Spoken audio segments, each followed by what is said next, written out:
3, 2, 1. How's it going, Brandon? Pretty good. It's good to be back home in Cold Cave, Minnesota. Yeah, when did you get back? I came back a week ago, actually, 7 days. 7 days ago I flew in.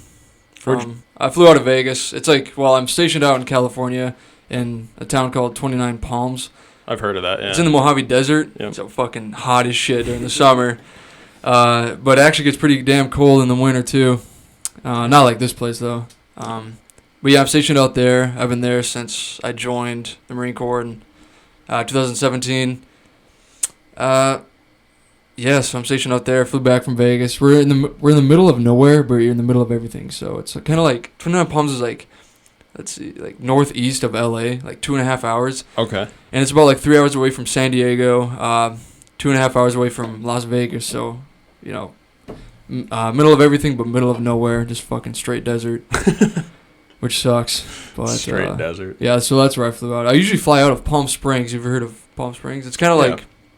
It's like a place where old people go when they retire or go golfing. Yeah. They got an expensive golf course there. That's in Arizona, right? No, that's in California. Oh, it is? Okay. Yep. It's kind of between LA and 29 Palms. Oh. So I usually fly out of there, but they can be pretty expensive. It's a smaller airport, but I chose Vegas this time because it was pretty cheap. Yeah, flying out of Duluth is even super expensive just because it's like a small private airport. Well, no, it's international and it's a public airport, but it's still just expensive because not a lot of flights are going there. Yeah, exactly. So flying out of Minneapolis is so much easier. It's just a 2-hour drive from here. Yeah. But so you've been there since you joined? Yep. Well, when I went to boot camp, I went with Logan Bencourt. Yeah. We were in the same. Yeah. Hoorah. Yeah. We were in the same platoon. In boot camp, same company and everything. And our platoon was we maybe had 90 guys, and we did boot camp there was 3 months. I was in San Diego, literally right next to the airport there. And then we went to after that, we came home for 10 days, enjoyed some leave. Then we went to infantry training battalion because that's our MOS is infantry. So that's in Camp Pendleton, right outside of San Diego. That's 2 months long. And then after that we get assigned to our duty station. And he stayed in Camp Pendleton, and I got sent to 29 Palms. Mm. So we haven't really seen each other a lot. We see each other when we come home on leave during the holidays. But he's actually in Japan right now. He's on his deployment. So. Oh, really? So he's on a base in Japan? Yeah, there's actually a Marine Corps base out in Japan. It's in Okinawa. Okay. Yep, there's one in Okinawa, Japan, 29 Palms, Camp Pendleton near San Diego. There's one in Lejeune, which is in North Carolina, Camp Lejeune. There's one in Hawaii. I'm not sure which island it's on. And, those are the main ones. Okay. But there's other... There's others for reserve units for the Marine Corps. I know Minnesota has one. Reserve units? Yeah. So it's kind of like the National Guard, but for the Marine Corps. Oh, so it's the Marine Guard or whatever. Yeah, I guess you could say that, yeah. It's not quite like the Chair Force, but... Yeah, the Chair Force. That's right. Oh, that's sick. So you talked about, before we started the podcast, you talked about your deployment. Yeah, I've done one deployment, went to Iraq. I went to the embassy there in Baghdad.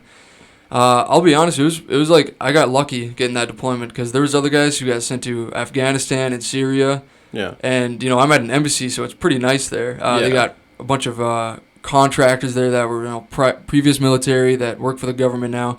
So, the place is clean. I had a room with air conditioning and Wi-Fi, which was a blessing. The chow hall there was unreal. There were times where they served steak and lobster, which is awesome. But wow.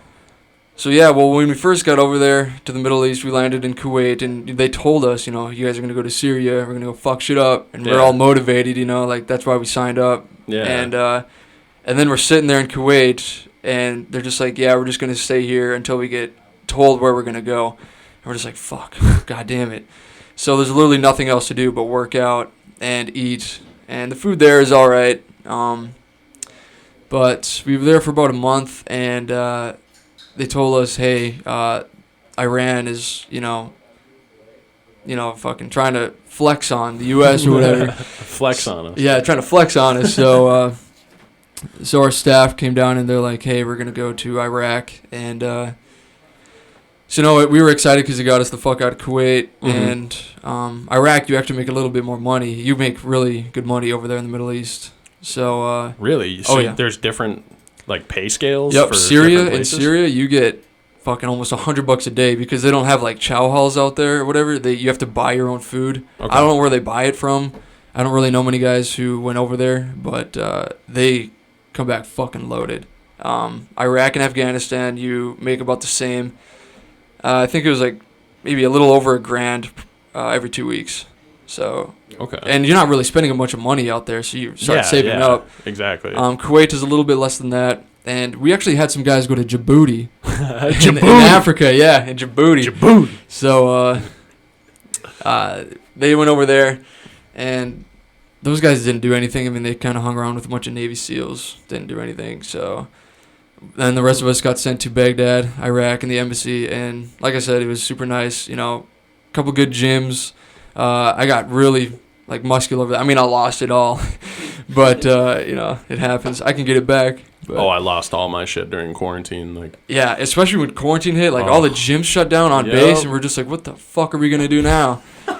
So that's when it started to get really hot outside, and you couldn't really work out outside. God. Right now it's probably like 120 degrees, and the hot sun reflects off that sand, so then it feels like it's 130.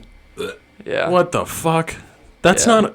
People shouldn't live there. People make fun of us. I don't get why people live there. The only people who live in 29 Palms are Marines who are stationed there, retired Marines who love the Marine Corps, and a bunch of crackheads. A bunch of crackheads. No, I'm being dead ass. Bunch of crackheads. Can't go to 7-Eleven past 8 p.m. Stay away from 7-Eleven. Stay away from 7-Eleven in general. You can't go to any gas station past 8 p.m. Dude, it's just littered with crackheads, and they're all looking at you for money. It's the same argument about living anywhere in Louisiana and getting pissed when everything floods. It's you choose to live below the sea level. So I mean, I know New Orleans. At some point, what do you expect? It's it's gonna flood again because you got the ocean's here and you guys are here.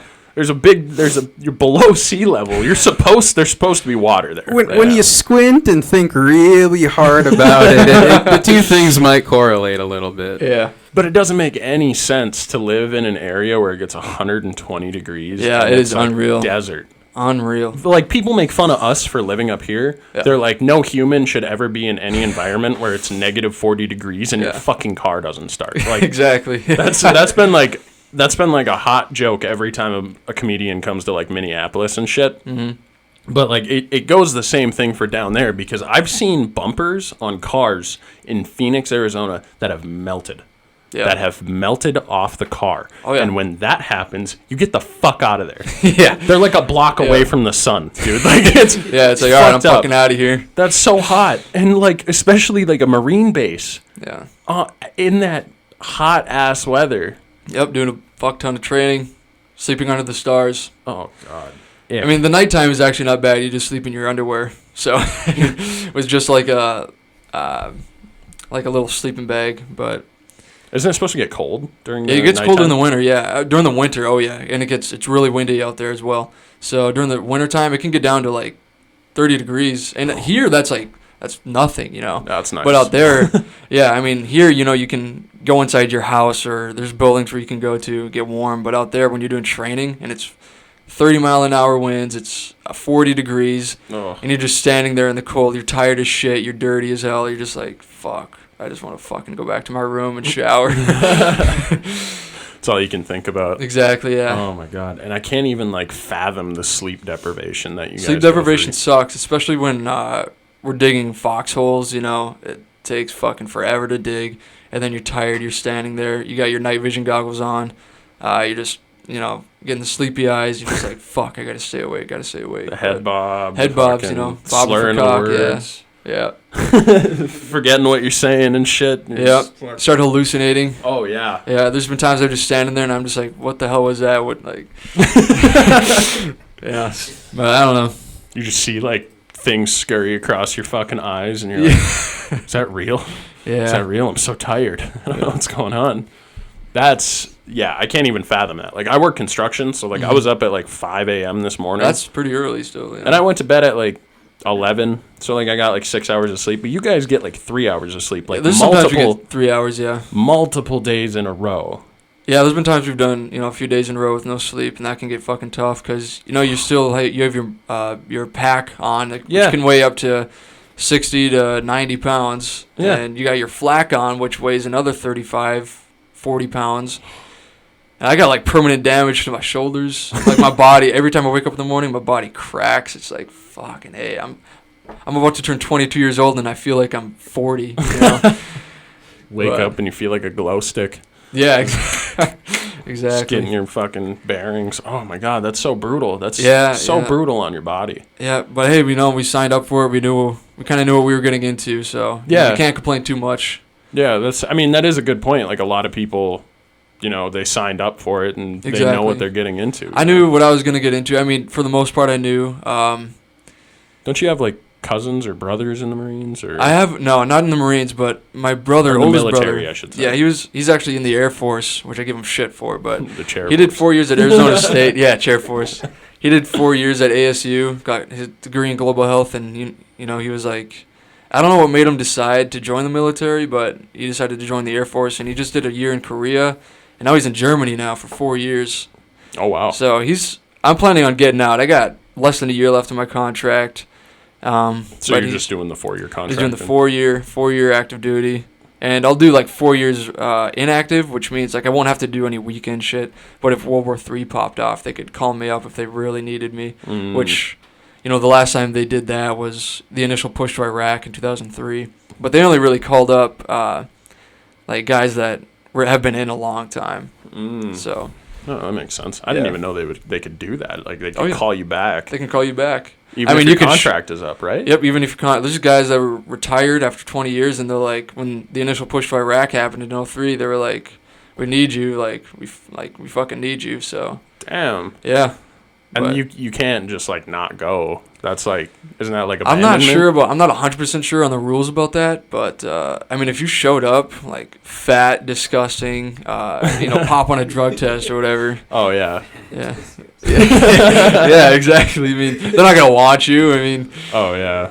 But. Come back, just a big old beer gut. Yeah, exactly. You're just sweating because you haven't had cheese in 12 hours. Yeah. They don't want you anymore. I mean, that's honestly the craziest thing to me is like the lifers that do the 20 years. Yeah, those guys are insane. I don't know how they can do it. I mean, I know guys that have re-enlisted, my peer group that have re-enlisted, and I'm just like, how the fuck can you do this? Like, I mean, I enjoyed my 4 years. I mean, I got less than a year left, but I enjoyed it. I'm glad I did it. I wouldn't fucking regret it. I'm glad I did the job that I picked, Yeah. What's your title? 0311, which is just a rifleman in the infantry. Oh, okay. So. Oh, you went hardcore infantry, huh? Yeah, there's no other way. You want to fucking kill people. I mean, there's no other way if you go to the Marines, but like Chair Force is like, well, you guys want to be a janitor? You guys want to be there's not many people who join the Marines to become like a cook or something, No. You guys want to work in IT? Because that's like the closest you'll get to infantry in the Air Force. Just dogging on the Air Force. Yeah, the Air Force. We forget about the Coast Guard. We forgot that they're actually a military branch. Yeah. We forget about them. I was partially convinced that the Coast Guard actually didn't exist. But anyway. I would actually be surprised how like heavily armed the Coast Guard is, though. Oh, yeah. I'd be very surprised. There's some badass jobs in the Coast Guard. I've heard some badass fucking jobs. I rag on the fucking Air Force a lot, but I actually almost joined the Air Force. Really? It was if I didn't go to college, I was joining the Air Force. The Air Force is actually a good deal.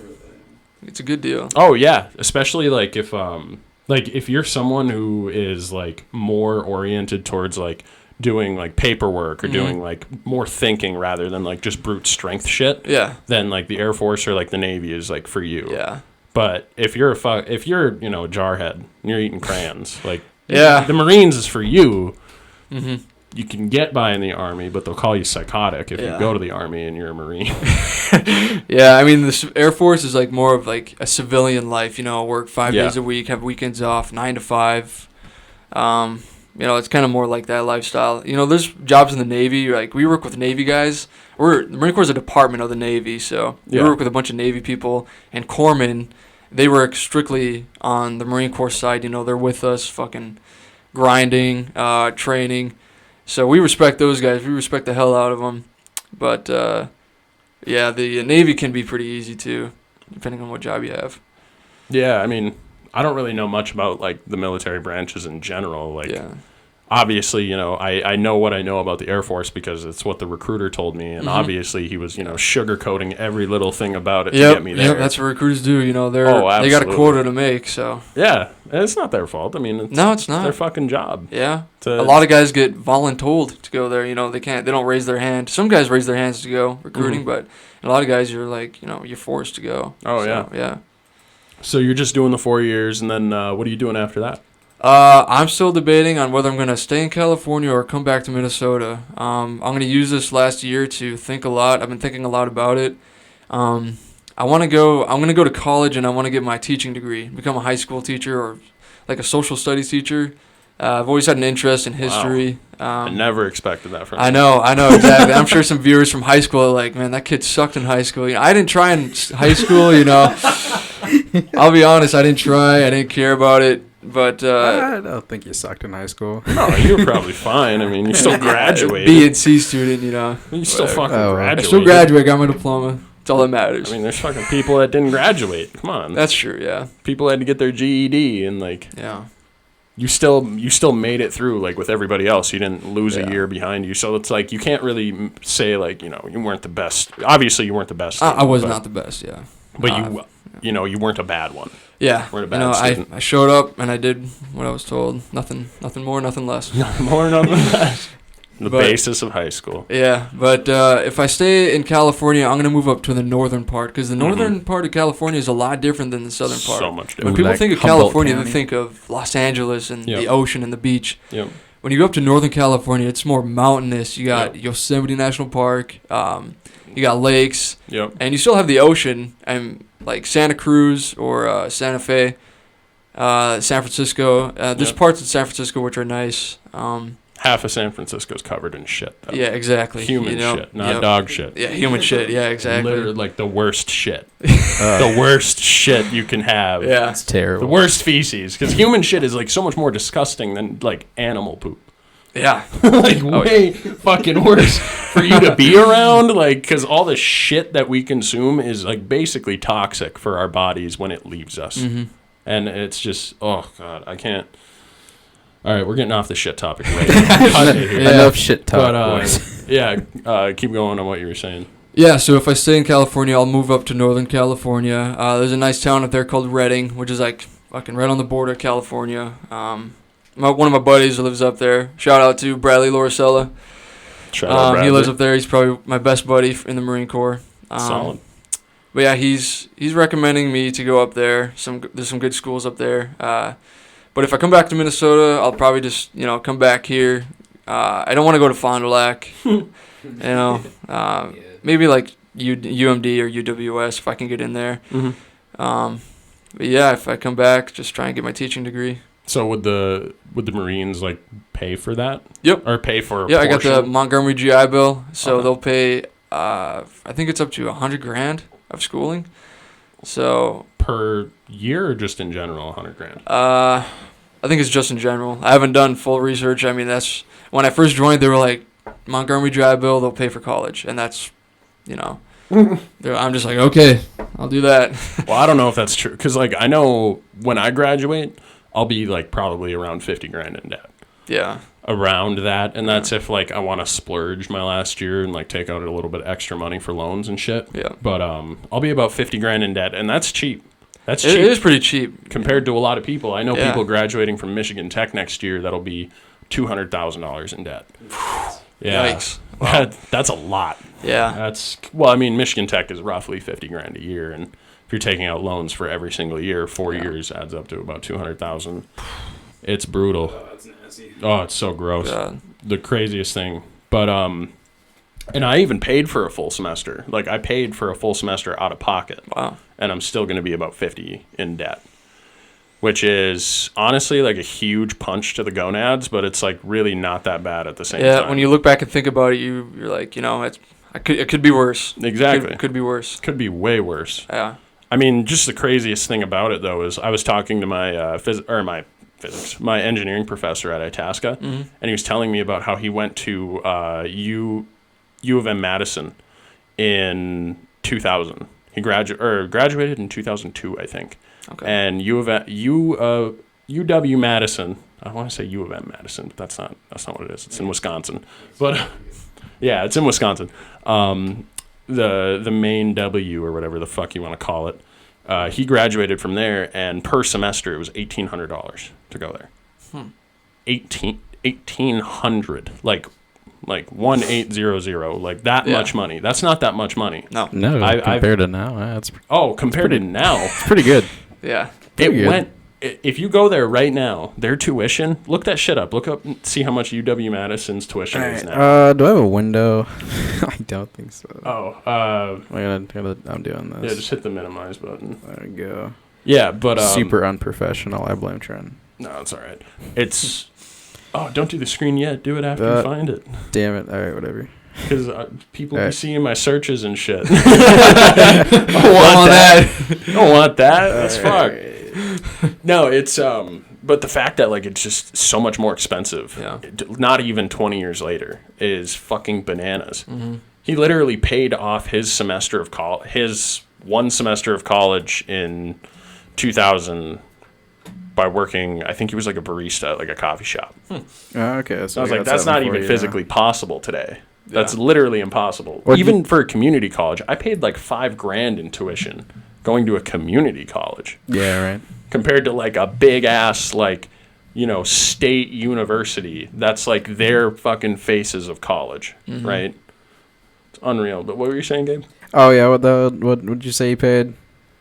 He paid in 2000. He paid like $1,800. Okay, so it like doubled almost. You mean it times it by 20, homie? Oh, whatever. But is that for a semester or a year? That's a year. That's a full year. Oh, okay. Well then. So it's about 10 times as much as it was.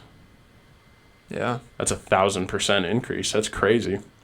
Gross. Because he was from out of state. He's from Washington State. Okay. And he did his undergrad at UW Madison.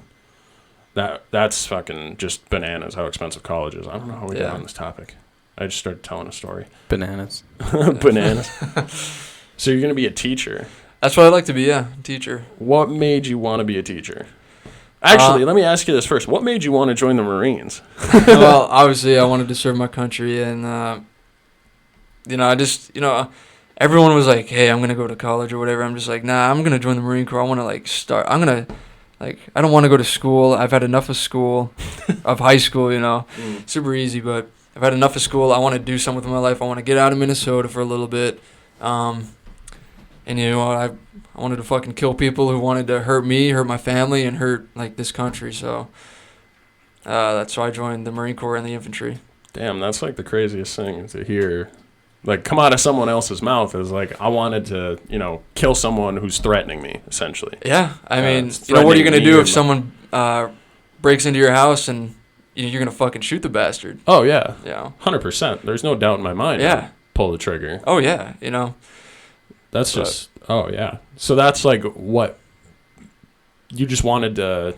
What was the biggest reason? Was it to serve your country or to serve my country? Okay. I love this country, so I had felt a duty to do something. Yeah. It's completely understandable. I mean, yeah. And thank you for serving our country. We all appreciate the support, for sure. Yeah.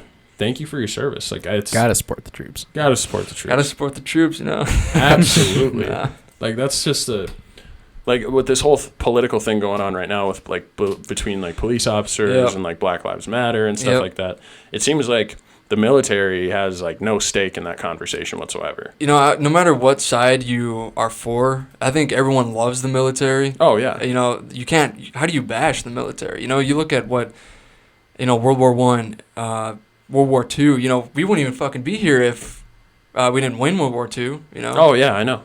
Even the guys in Vietnam, we still lost the war, but all those fucking guys who died. Oh yeah. Yeah, my grandpa was in Vietnam. He talks about it. He talks about the shit that happened there. Thankfully, he was just a like a tank, not a tank driver. He was like just a driver. Yeah. Like a Humvee driver. So like he never really saw any action when he was in Vietnam. He saw action in Korea. He saw a lot of action. Oh, when he was in Korea? Yeah, he was in both actually. Korea is actually known as like the forgotten war because it didn't last long, and people don't really think of, you think of the 1950s, you're not thinking of any war that was going on. You just No. And we're like the sole reason that like South Korea was able to secede from the North and like the fascist regime. And that's like one of the biggest. That's a huge turning point in like world history that a lot of people don't know about. Mm-hmm. It's very crazy. Oh yeah, it's like probably like the least I know about any war is like the Korean War. Oh yeah. I know more about the Revolutionary War and the Civil War than I do like the Korean War. Easily. Like the shit I learned in school, fucking unreal. Yeah, everyone stands with the military. Like the only bad thing I've heard about like the military is like all the instances of like the rape stuff that's going on. That's a bad thing. 29 Palms is pretty bad with that actually. Is it? It can be. Yeah. I've heard of stories. Domino. We have a Domino's out there. It's actually fun fact. That is the most successful Domino's in the United States. Really? The Domino's on 29 Palms base, Marine base. Oh yeah, I'm not. It's a gold mine. The delivery drivers are out driving golf courts to all the barracks, delivering pizzas and whatever. On the weekends. Everyone gets fucked up and let's get Domino's. Domino's. Well, yeah, it's right on base, dude. Like, there's not a lot of places to eat out there. You got places off base, but not everybody has a vehicle. Mm-hmm. You got some places on base, but they're pretty expensive. First thing you think of is Domino's because they deliver to your barracks. Fuck, that's why they're the most successful. Oh yeah, that's smart. It is smart. That is so smart. That's just fuck. You're just feeding the fucking the boys. Yeah, you're feeding the Marines. Yeah, that's Domino's. Sweet. Oh, I love Domino's. So good. I had some Domino's today actually. Shout out Domino's. Shout out Domino's. Yeah. Sponsor me. Oh, man, that's awesome. Do you know the Dairy Queen actually in Hermantown? Like, the one over by, like, Fleet Farm? I don't know if you've been in Duluth recently at all, or, like, Hermantown. Yeah. That Dairy Queen's the most profitable Dairy Queen in the nation. No shit. It's the most successful one. Is it actually? Wow. It is, yeah. That's crazy. That's why they filmed the Guardians of the Galaxy commercial with, like, Chris Pratt. They filmed that up there? Yeah, they filmed that there. I met him when I worked there. No shit. Yeah. That's badass. I went to Dairy Queen that day because they had all the people from all the other Dairy Queens. It was on like a Sunday before like 10 or something like that, like before we open, because we don't open till like noon on Sundays. Mm-hmm. So we were just like chilling out at that place at like 8 a.m. and then they all rolled in. Wow. And we got to like, they had literally a raccoon that was just green. It was just green little like raccoon shaped thing. It was just out of foam. It was out of like green foam. They like carved a raccoon into green foam and then just set it next to Chris Pratt. And they did the commercial and I just, oh God, containing my laughter was so hard. But no, he was a super nice guy. But yeah, it was cool. Yeah, the fact that this Dairy Queen is like the most successful. But like if you ever go to that Dairy Queen, you'll understand why, because the drive-through is filled 24/7. Is it 24/7? I worked there one day, and it was, like, the hardest day I've worked ever. Jeez. Ever. They had, like typically, you just have, like, 2 burger trays, one for the small burgers, one for the big burgers. Mm-hmm. They had 4 trays. So they had 2 trays for the small burgers, 2 trays for the big burgers. We never even fucking used them. We just pulled the burgers right off the grill, like, because there was no wait time on burgers. Like, you just one after another. It's fucking crazy. Wow. But, yeah, holy shit, what were we talking about? I forgot. 29 Palms. Something about that. Yeah. So, why do you want to be a teacher? Well, I thought about it, and I've always like respected. You gotta love Mr. Battaglia. Oh, Mr. Battaglia, dope ass guy. He's the principal. He's the principal. Yep. Yeah. Every time I come home during the holidays or when school's going on, I'll go visit and talk to him. Damn. But yeah, I like that lifestyle. You get summers off, weekends off, holidays off, and I just love history, and I think kids nowadays are starting to lose that history, subject. Whether it's worldwide or just countrywide. Because when I was like in school, when we were in school, we didn't really talk about like a lot of the wars that America has been in. You know, the Revolutionary War we talked about. Yeah, of course. I don't remember learning about the Civil War in school that much, unless I was just not paying attention. You know, which that was like maybe that was like 10th grade, like Mr. Polkowski shit. I can't remember who I had in 10th grade. So 9th grade, I'm pretty sure was world history. Yeah. And then 10th grade was American history. Was U.S. history. 11th grade was Fairbanks. 11th grade was Fairbanks. What was that class? Just social studies? I just remember like the big. Was that more of like a geography focus? So like world geography, so, yeah. something like that. I don't know, something weird. I think it was more of like a cultural focus because like we talked about like religion, like we geography, we did history. We covered a lot of stuff. Oh yeah, we talked. Like, I don't know. Yeah, talked about sociology. Yeah, that must have been social studies. That had to have been a social studies class. We didn't take like a history class, and then we did like government history or like U.S. government. Yep, I remember that. And then like econ. Tim Frozen. Fuck, that guy's awesome. Tim. Shout out Tim Frozen. Shout out Tim. Love Tim Frozen. Yeah. We didn't. That's when we talked about the Civil War, but I feel like even then we didn't talk about the Civil War. It wasn't like much. But I mean, I don't know. I would like that lifestyle, you know. Oh yeah. You know, you don't get paid a whole lot. No. But you know, that's unfortunate. It just has interest in me. So. I mean, if you do get like your master's or your PhD, you don't even have to just like teach high school. You can teach college. That's which true. Is even more laid back. Yeah. Like, it's unbelievable. All of my professors, like they don't give a shit about teaching. They literally don't. None of them care. They're all there for research. Like that's their whole reason for them being there. Yeah. But like when they get into class, they just throw up their laptop, plug it in, run through the slides, and they just, they teach what they need to teach. And if somebody's not paying attention, they don't have to like, hey, pay attention. They don't give a fuck. They just keep going. There was one day we were sitting in ECE 303 in class, and I'm just sitting there and I'm taking notes. And I'm like kind of dozing off because I'm like having a real hard time focusing. And I'm just like so fucking tired. I was a little drunk the night before. So I was like, fuck. And I remember I just like set my notebook down and I was like, I'm not going to take any more notes for the rest of the class. And I was like, I wonder how many other people are doing that. And I look back, not a single person was taking notes. Really? Not a fucking. Wow. This class of like 90 people in this little classroom that should not have 90 people in it. I just look back and like, all these motherfuckers sitting on their phone, not even paying attention. One kid was blatantly sleeping in the front row, just out like a light. Jeez. Teacher didn't give a fuck. He just kept looking at the wall in the back and just talking about diodes and shit. Like not a care in the world. It was college is fucking. That's weird, man. It's so weird. Damn. But the professors don't care, and I think a lot of people are like, that's a bad way to run. You should keep your research and your teaching separate. Mm-hmm. But how are you going to have someone else? How are you going to have somebody who's a professional in the field not do research? Right? Yeah, that's true. Like if they work for that school, they're there specifically to do research and they're teaching on the side. Yeah. They're only teaching like 1 or 2 classes because they have to. They don't want to, but they have to. Mm-hmm. And a lot of people think that's like a bad way to do it, but at the same time, like I think that's a good way to do it because you're still getting all the material. You really are. It's just like the teaching style that's different. And in like college, like you have to really use your own methods to understand the material. You can't rely on the teacher. If you rely on the teacher like it's high school, you're going to fucking fail. You're going to fail. If you don't fail your first couple classes, you're going to fail many more upcoming classes. So I don't think personally colleges should rely on the professors that much because it's more on yourself. It's more like take initiative and understand the material on your own. Because when you get to the real world, like you're gonna have to look shit up all the time. Oh yeah. And that was like one thing that like I discovered when I worked at Steffes. So in my co-op actually, when I did that when I was in Dickinson, I was essentially an engineer. But I was only there for like 7 months. Like I did all the same stuff that the engineers did. I did all the same work as them. They might have had like more authority for things, and I obviously had to still ask them questions. But at the same time, like we had essentially the same job.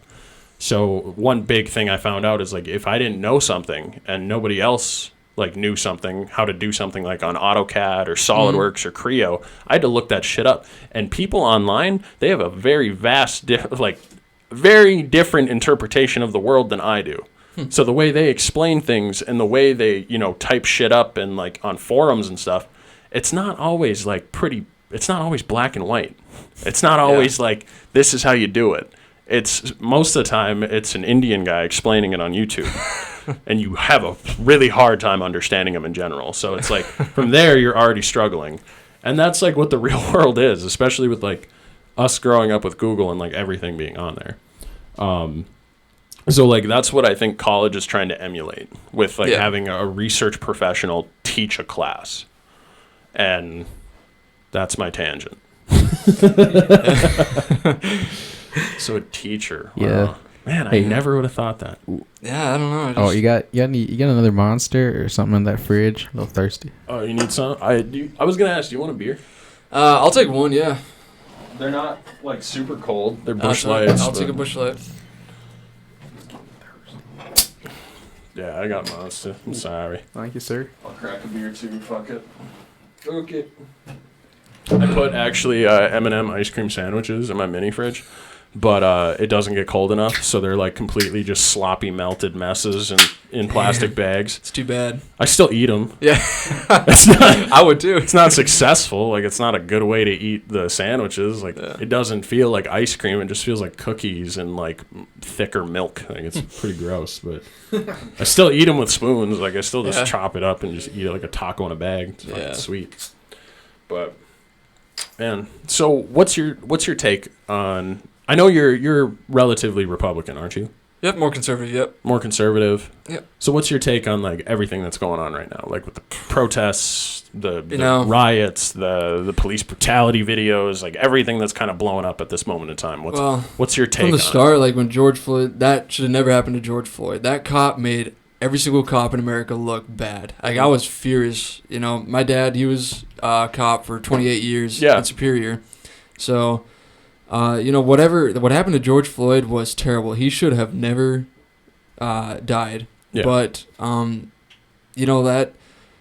that doesn't mean every cop is bad. It's just so much to talk about and so many thoughts that roll through my mind. Oh yeah, now America's a mess right now. Oh yeah, it's fucking mess. Terrible. It is a mess, and we're in like the middle of a pandemic and like. In the middle of like one of the biggest like social movements since the civil rights movement. Yeah, it is. We are witnessing history right now. Oh yeah, we are literally witnessing history. Oh god, yeah. And it's so hard to wrap your mind around like the times that we're in, right? Mm-hmm. Because it's so easy. It's so easy to like get on like every single news site, get on CNN, and just run through the website of CNN and run through everything that's on the news and like everything that's related to the protests or COVID, and then like. That's all you have this window of a view, right, of what's actually happening in the world because you were on CNN all day. You do the same thing with Fox. You do the same thing with MSNBC. Yep.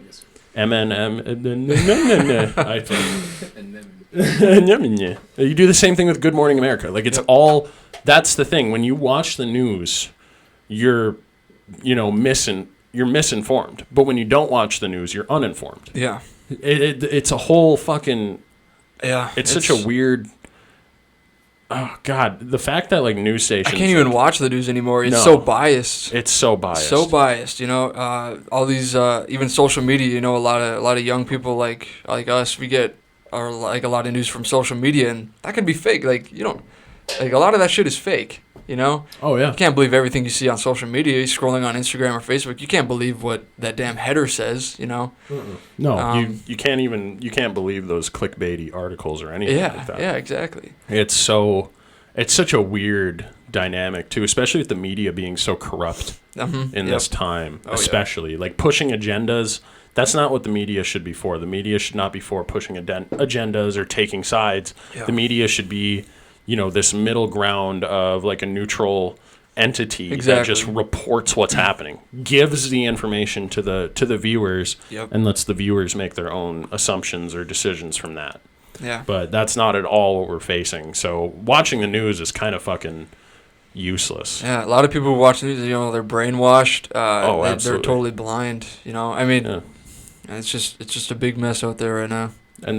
And it's just shocking because like you talk to people who watch Fox News and they're like 100%. They're like, all these protesters are criminals and everyone's doing bad, and they're completely on the side of the police officers, and they're the furthest. I don't want to say right because they're not necessarily like right wing or conservative or whatever, but it typically lines up that way. So like they're the furthest right you can get, and then like some the ACAB shit. Yeah.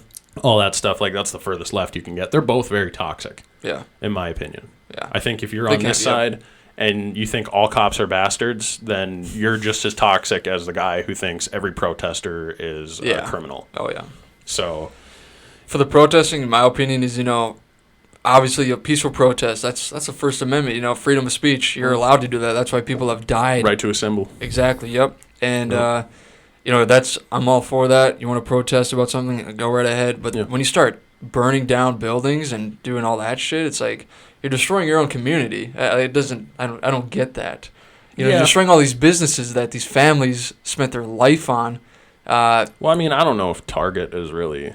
Not Target. I'm not... No, maybe not Target, but all these Target, small businesses that they're destroying. Fargo. I mean... Yeah. In retrospect, like, you look at it, it's mostly chains. AutoZone... Wells Fargo. AutoZone was mainly... They burnt down a couple AutoZones, actually. Yeah. Mainly because AutoZone was lobbying... Was it? They were lobbying for prisons? They were either lobbying for prisons or lobbying to keep, like, marijuana illegal. Like, one of the two. They were lobbying for someone. They were sending money somewhere that was kind of, like, fucked up. They're pushing, like, a very hard agenda. Like, they do not... They... they're not in that line of thinking. Yeah. So AutoZone, that was the reason like AutoZone got burnt down. Wells Fargo was like the same idea. Target was just kind of like, I don't even know why they burnt down Target. Do you know why, Gabe? Do you know why Target got steal all the shit inside? Sent you a pretty funny Target meme, by the way. Just now? Yeah, just now. Okay. I think like there were like a couple of reasons. I think like it varied because like a couple of different Targets got fucked. I think one like refused to sell like stuff to people who got like tear gassed and like first aid supplies like crap like that. Right. And then I think another reason is like they were since like Target sell milk. Like for tear gas victims and pepper spray victims. Yeah, it's just like first aid stuff and milk, like simple shit that wouldn't like contribute to damage or violence. And I think like the other reason is like Target is like pretty big in the community here, so I think they also do like lobbying and like support or are in some way connected to the police because like, I don't know, Target's all over Minneapolis. Target's huge in Minneapolis. So I think like a combination of those two reasons, I think. Like I did see a couple like very heartbreaking videos of like small businesses and like small like family-owned restaurants being like burnt down, and the owner standing outside of his business just watching his life disappear in front of him. Yeah. And that's so fucking awful and uncalled for, and I could not even imagine if I was in that situation. Yeah, it blows my mind. But at the same time, like there is just so much that has happened to lead up to such an angry like revolt that not a lot of people have seen, not a lot of people have been paying attention to. And like it's the same idea when someone makes that argument against like black people. They're like, you weren't picking cotton, so why are you upset by it, right? There's people that make that statement. I'm clearly paraphrasing that statement. That is not coming from my mouth. I am not racist. Not original thoughts from Trenton Russell. No, not original. No, I don't want that ever to become a soundbite somewhere where I just get completely I just get shat on with that statement. Cancel. But I've definitely heard that before. Like, you weren't picking cotton. You weren't a slave. It doesn't affect you. And that's not true at all. Like, the fact that, potentially their grandparents were. their grandparents could have been slaves, and their grandparents could have came and talked about it. And just hearing like my own grandfather talk about being in the Korean War, being drafted and forced to go there against his will. He didn't want to do any of it, but he had to do it. I put myself in those shoes, and I'm like, Jesus Christ, I would not want to be there. That sounds like such a scary situation. How did he even make it out when he was, 2 years younger than I am right now? Yeah. And that's the same idea. Like when you hear about your grandma or your grandfather talking about being a slave, and you're like, how the fuck did you sacrifice so much, and how did you put this all aside? How did you persevere from becoming something that's technically at the time lower than dirt, to being this human being who can raise a family and just persevere through what you have been through. And that's like the same. I had an analogy. That was the analogy. That was like the same idea as fuck. What were we talking about? We were talking about like burning building. Yeah, so much has happened. Yeah, neurons clicked. There you go. Yeah. So much has happened that has led up to the riots and the protests. Yeah, and that's the way I look at it. Like, at first, like I don't think rioting is like a good way to get your message through at all. Absolutely not. It makes you kind of look like just chimps. It just makes you look like chimps running around, burning shit down, like not thinking through anything logically. But at the same time, if you like follow the history of like police brutality throughout the U.S., it didn't change with Rodney King. Nothing changed with Rodney King. Nothing changed in the policing world after Rodney King, after that video became viral, and he later, I can't remember if he committed suicide or if he died somewhere, but he's definitely dead at this moment in time. But like the riots even happened then in California. Yep. What was it, like $80 million worth of damages? Something like that. Yeah. And nothing changed. Nothing changed at all because they didn't have a protest. They had riots. They just had pure riots, and their protests, they got no messages through. But at the same time, it was just like, it was a little small burst. It was like a week-long riots, and that was it. Yeah. So that was the last we ever saw of it. And nothing changed. And that's the issue. That's like what we've been seeing is that like since Rodney King, like when everything should have changed, right at that moment in time, like everyone should have buckled down and said, this should never ever happen again. Yeah. There should never be a video like this. We should never see something like this ever again. And that didn't happen. And that's why we're in this situation now. Yeah. A lot of cops, my dad was obviously a cop, and I've met a lot of cops, and I'd say about 95% of cops are good. It's just that small percentage that are bad, that slip through the cracks, that are just shameful. And it's a hard topic to talk about. It is, but you just look at when in 2014 when Michael Brown was in St. Louis, Missouri, when that happened, right? Yeah. The hands up, don't shoot. When that was happening, yeah. He never put his hands up. The video footage shows him fucking beating the cop. You remember that? I don't think I've seen that one specifically. Yeah, that's and then so a lot of and the media was pushing out like hands up, don't shoot, and brainwashing people, and it's like the evidence is right here. The cop did what he was supposed to do, but now the cop's life is ruined. He can't fucking walk out in public with his family, otherwise he may fucking die. Someone will be like, oh, that's him, but I'm losing focus and track here, but. But, it's just a super hard topic to talk about, and it's just a big mess right now, and there should be no brutality on any color, whether they're black, white, yellow, purple, whatever. Purple. Yeah, Yeah, I agree. I do agree. There shouldn't be any sort of discrimination, especially as, like, a police officer and a person, like, in a position of power. Yeah. They should be, as equal and fair with that power as much as they can be. Yeah. But I've also seen instances where, like, police officers are clearly not acting within their protocol. Yeah. And other officers do something to make it evident. Like, let's say they tell the chief of police, like, hey, so-and-so did this. And those police officers end up getting fired. So there was actually an instance, I think it was it Victoria Black? I can't remember. It was some lady in Texas, actually. And there was a police officer that had a very, like, deep chokehold on a suspect who was handcuffed, who was laying on the ground, and the cop was on top of him, choking him out.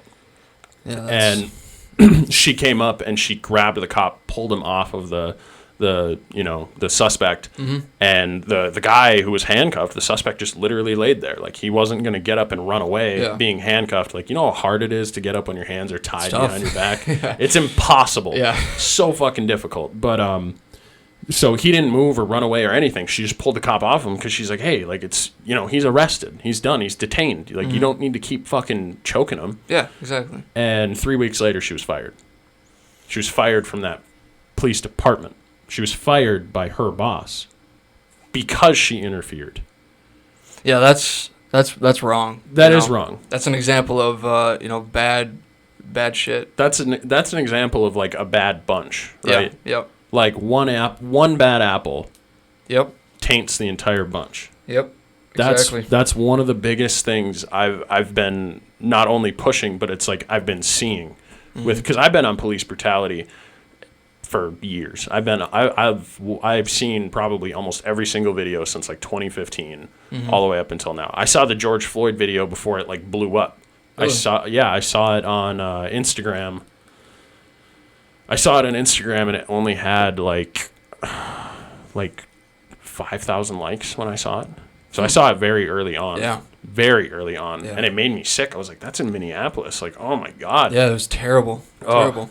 But there's multiple other instances where there was like, there's a black teenager taking a video and cops walk up to him at a gas station, and he wasn't the original person who had been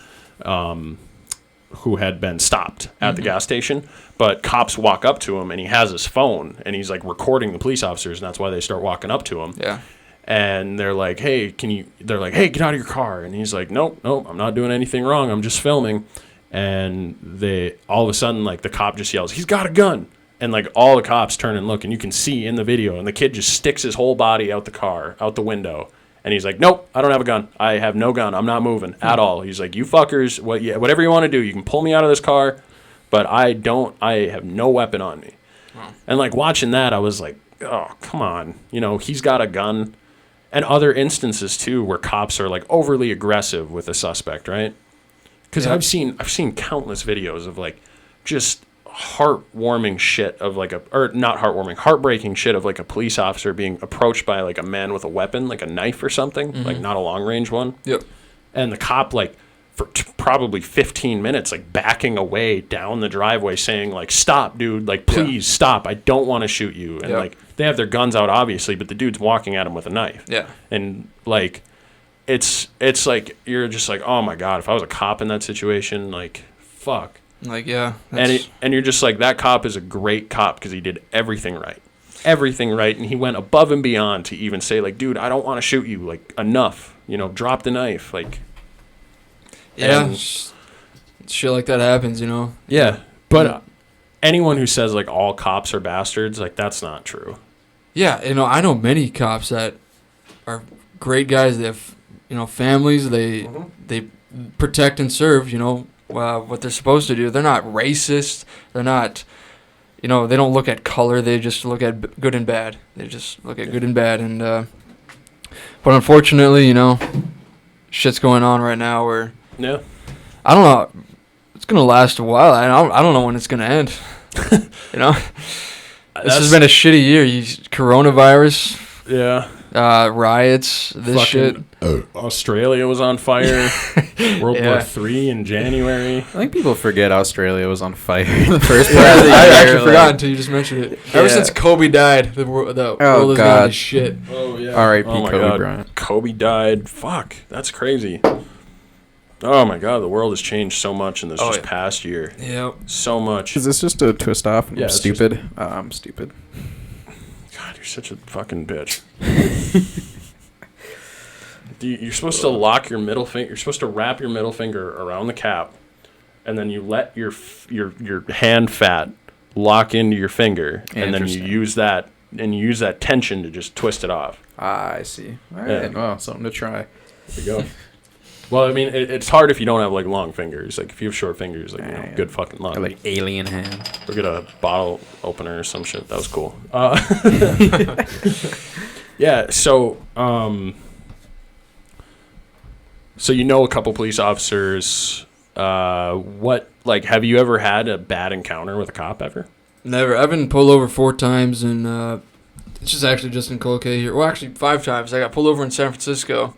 Crazy story, actually. When I was coming home, or when I was home on Christmas leave this last year, I drove back to California in the new truck I bought, and I was in San Francisco heading back down to 29 Palms, and I got pulled over by this cop in San Francisco, and I just bought the truck. I don't have any license plates on it. I just got the sticker in the back window. And I don't have any stickers on my truck at all, and I got 3 weeks of facial hair and like no haircut at all. And he's like, he had pulled me over and he's like, hey, I saw you were on the phone. How long have you been a Marine? And I'm just like, what? Like 2.5 years or whatever I said. And I'm just thinking to myself, how the hell did he know I was like a Marine? I don't even look like one right now. Yeah. But he's like,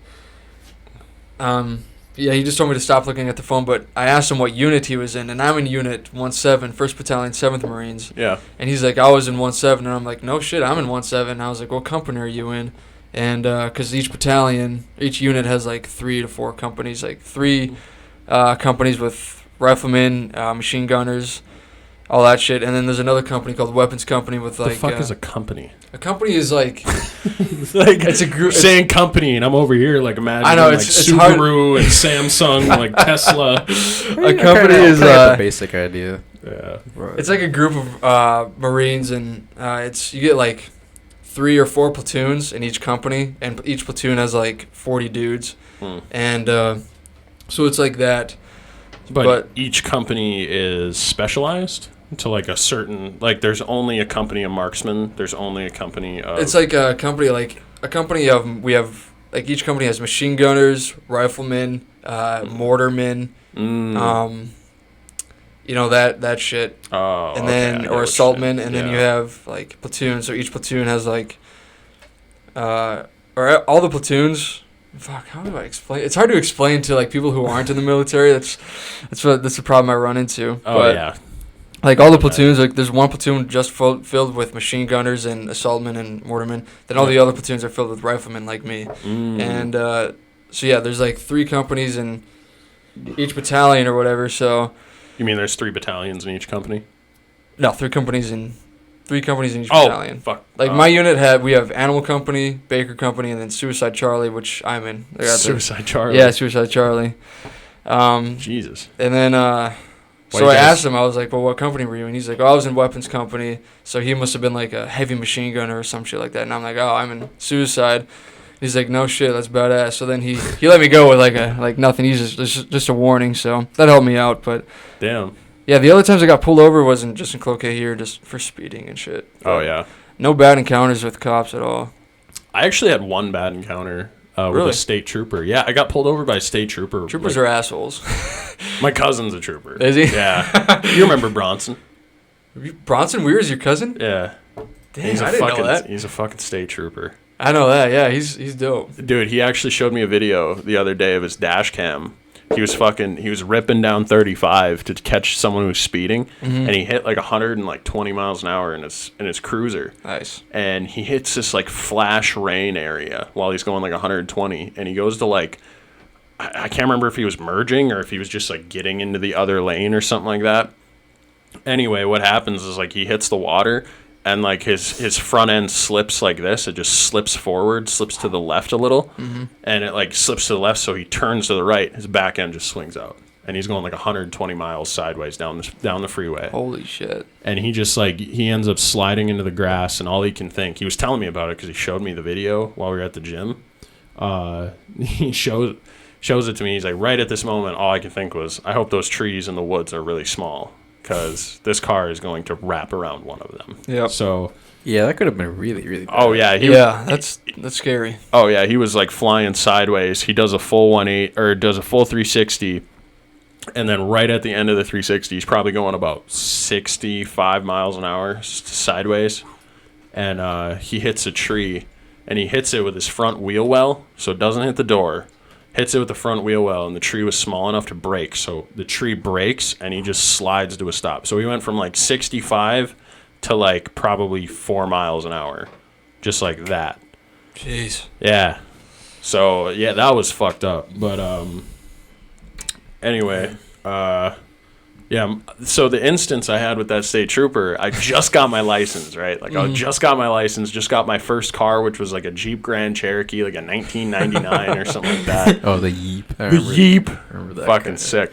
I'm riding in with my buddy River and Noel, and we're going to Walmart. Sexy Noel. And I pass by, and I see...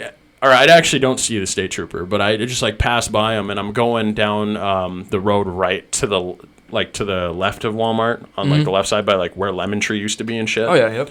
But I'm coming from the other side, so I'm coming from 14th down towards Walmart. Okay. And all of a sudden, I look in my rearview mirror, and I see this fucking state trooper whip around a car behind me, just like whips right around him. Like he must have just flashed his lights on and like whipped around this car because this car wasn't even pulled over yet. And so, like, I pull over expecting him to blow by me because I felt like I did nothing wrong. And he pulls up right behind me, he gets out, he walks up to me, and he looks at me right when he gets in. He's a little surprised, and he looks at me and, like, everybody in the vehicle. He's like, "Oh, you're wearing your seatbelt." And I was like, "Yeah." "Aren't you supposed to? Like, isn't that the law?" Yeah. And he's like, "Well, you weren't wearing it back there." And I was like, "Back where? Like, what do you mean?" And he's like, "You weren't wearing it when I saw you." I was like, "Well, yes, I was. Because I didn't even fucking see you, and I'm still wearing it." So, like, I was like, I put this on, like, well before I started my vehicle. Like, I know it's been on.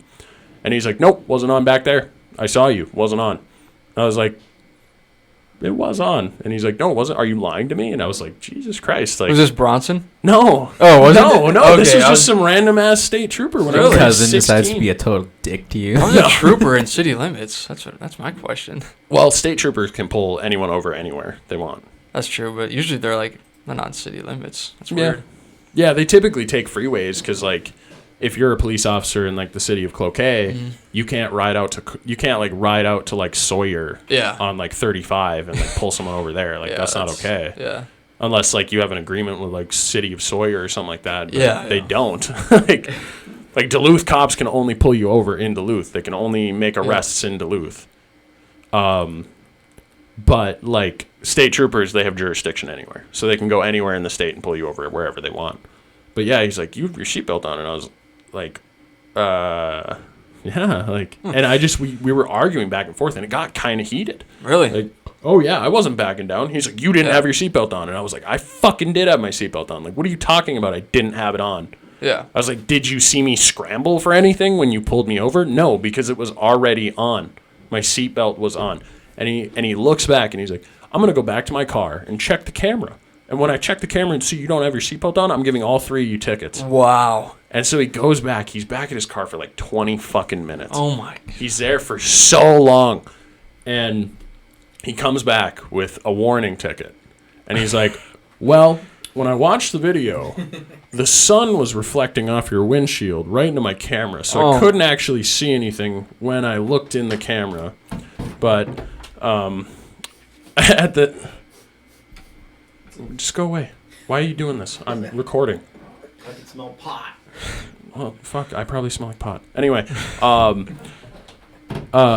yeah, so he pulls... Shout out Jason. Yeah, fuck, go away. Walks up and he's like, "Yeah, the sun was reflecting off your windshield, so we couldn't actually, confirm that you weren't wearing your seatbelt. So I'll just give you a warning because I don't want to go back on my word." Man, and he was like dick. the nicest guy ever. And I was like, "Oh, you motherfucker! Like you saw that I had it on." Yeah. I was He was just trying to come up with the story. Yeah. I was like, "You fucker! You saw me wearing my seatbelt," and you're like, "Oh shit!" And you couldn't just say, "Oh, my bad." Like, Yeah. as a police officer, if I did that, I would walk up and be like, "I'm very sorry. Not going to give you a warning today. Yeah. It was entirely my fault. This is what I did wrong." But he didn't even admit it. He didn't even admit that he was wrong. Shitty. And he told me, he's like, "Why don't you wear your seatbelt from now on?" And I was like, "I always have been." Yeah. Like, eat a dick. Wow. Yeah. God. Jeez. But that's like the only instance I've had with an asshole cop. And like there's assholes in every profession. Oh yeah, whether it's law enforcement, military, or just regular. Mm-hmm. At fucking Dairy Queen, Exactly. Asshole manager. I've worked with so many assholes at Dairy Queen, Arby's, Steffes there was a plethora of assholes there at Steffes. Jeez. There's a plethora, dude. Like, every maintenance guy was a dick. But anyway, it's like every profession has assholes. And that's just like one of the biggest things you deal with.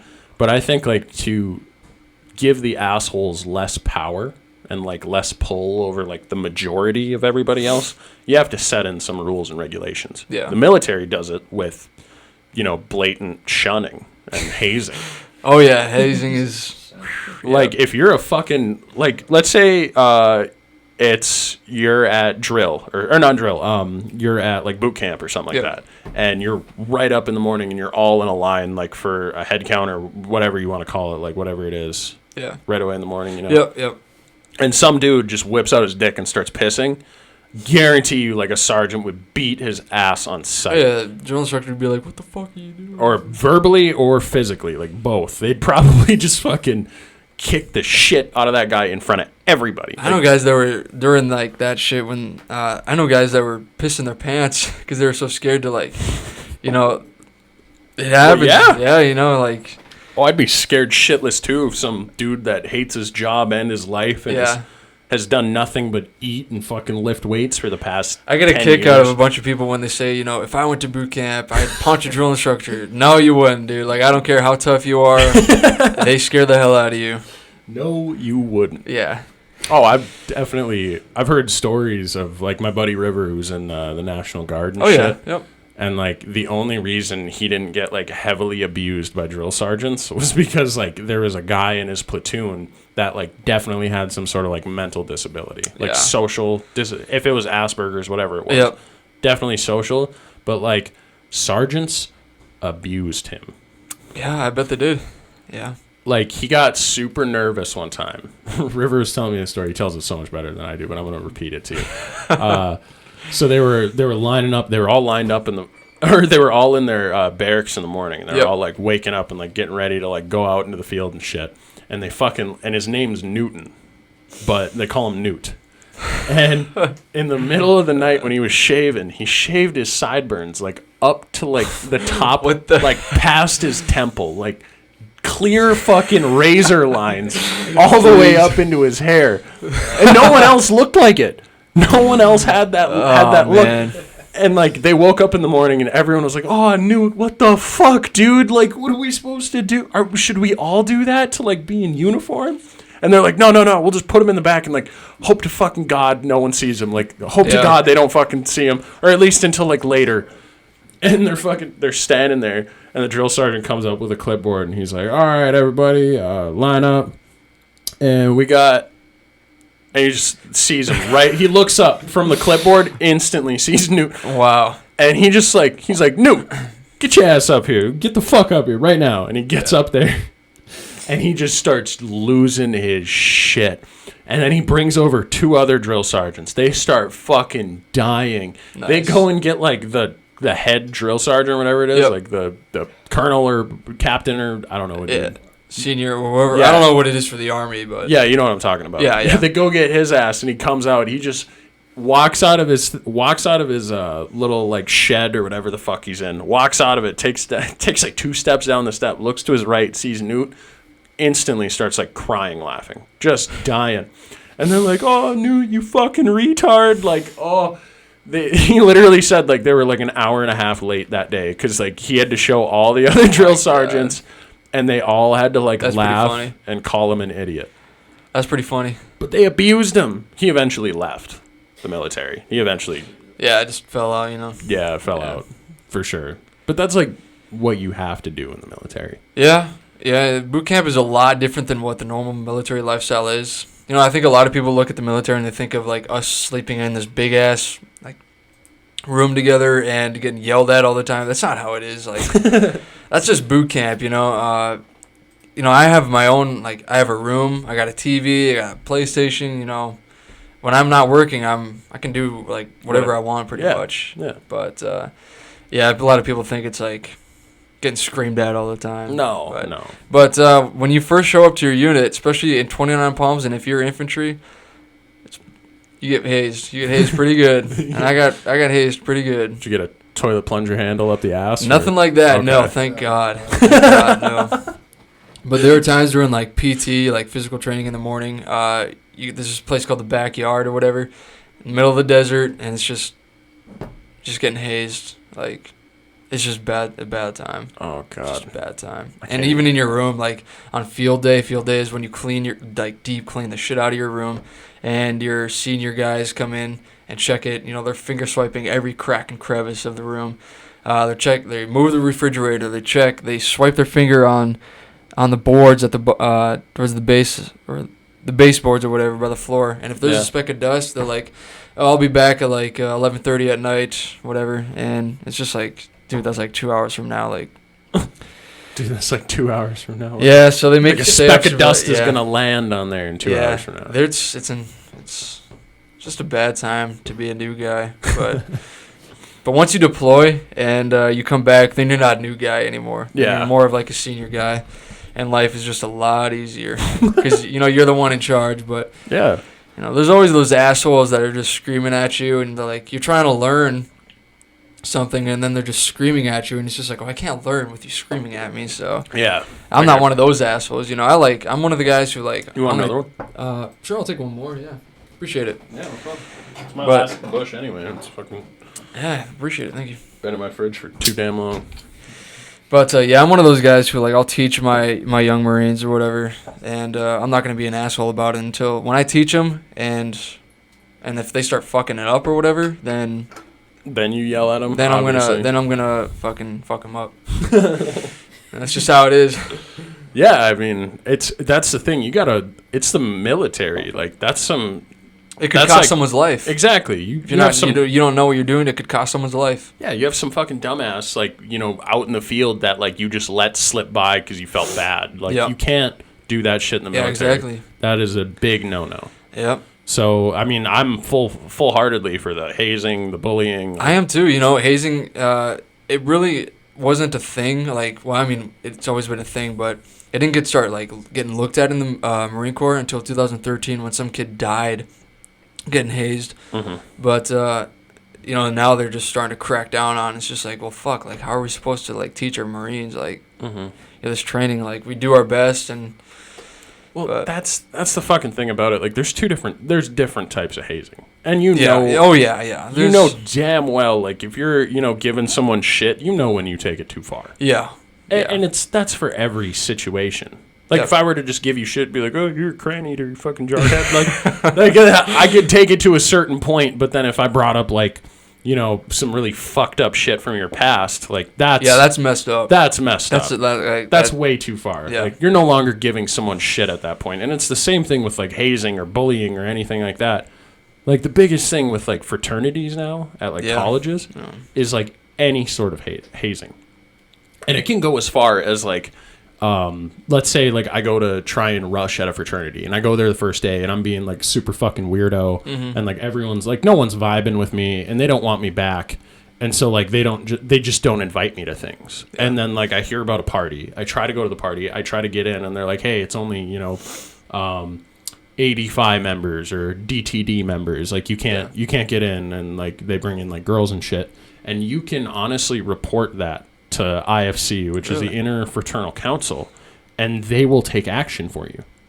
Wow. Yeah, so it's even gotten so bad that, like, even just being left out or, like, them not liking you can be considered hazing. That's ridiculous. So it's like it's like any fraternity kind of just lets, like, anybody in at this point. Yeah. The hazing definitely made me more mentally tough. It makes you more mentally tough and physically tough. And it builds camaraderie, Oh, yeah. It builds camaraderie, and I'm for, hazing, but to a certain extent. Yes. Exactly. Definitely, like, don't take it too far. Like, no toilet plungers up the ass. Yeah, that's messed up. That's too far. Just avoid everything. just avoid anything with the ass. Ass, dude, yeah. Maybe, like, a rhino hump. Like, that's okay. Give the weird kids a rhino hump and just, shock them a little bit. Give them a little shock. Just a finger, Just a finger, yeah. Nothing too crazy. Thick toilet plunger handles are. They're thick. Yeah. My dick isn't even that thick. Like, come on. Come on, that's too much. But yeah, I mean, I am wholeheartedly for like that kind of hazing, and I think it should be like in the fraternities too. But there's been just way too many instances where fraternities have like told people like you have to drink half a bottle of whiskey or whatever, and that kid fucking dies from alcohol poisoning. That's too far. That's way too far. Yeah. I never like ever would think. I would think like you'd have to be drunk for the situation. Yeah. Yeah. Like just drink till you get drunk. But then we're gonna, everyone's gonna come by and like paddle your ass with a golf club driver or something. Yeah. Something like that. Somewhere it just hurts for a little bit, but then after that, like you're a lot more close. Mm-hmm. Yep. All the guys who hazed me, I respect the hell out of them now, and we became pretty close. So yeah, it builds camaraderie for sure. Even like the verbal hazing that goes on in the military. Yeah, a lot of verbal hazing. That shit's funny. A lot. That shit's so funny. I aspire. It is super funny. Even when I see like my buddies doing it, and I gotta like turn my head and laugh, and I'm just like, man, that's actually some funny shit. Yeah. Oh yeah. There was a video. I think CNN like went to like it was either like a Navy SEAL or like Marine gun range, and they were going there. The two like the head guys or whatever, like the sergeants that were there, they're like, hey, fuck face. Just like, hey, fuck face. Yeah. Come here, dipshit. Just like on the fucking megaphone. Yeah, you fuckhead. Come here. Yep. Common one is bitch, being called like bitch. Hey, bitch, get over here. Yeah. That's a pretty common one too. I feel like being called bitch is like the baseline. Oh, dude. And then you get called like shithead, like, dick face, cock munch. Like it just goes up the line of like different like swear words and verbs just like combined. Yeah. It's like getting promoted. Just move on to a different tier of insult. Hey, bitch is the base one, I bet. Yeah, I mean it's the most used one for sure, but yeah, they're starting to crack down on it, which is too bad. That's really unfortunate. Yeah, I mean it still goes on for sure. But, I look at it as, like, my seniors had it worse than me, and their seniors had it worse than them. True. So, when I was getting hazed, I'm just like, you know what? It could always be worse. It could always be worse. It could always be worse. That. Mm-hmm. I would just repeat that in my head, so. Yeah. No. I mean, that's totally understandable, because it was worse for you. It was worse, like, early 2000s, I couldn't even imagine, like, getting fucking beat to, like, punched, like. By sergeants. Like. I've heard some crazy stories of, like, people getting beat up. Like, it's like, holy crap, like that's crazy. It's some tough shit. Yeah. That's some tough fucking shit. I wouldn't want to do that. That's why I thought the Air Force might be a good idea, because I kind of got something on my shoulders here, and I just feel like it'd be so much easier.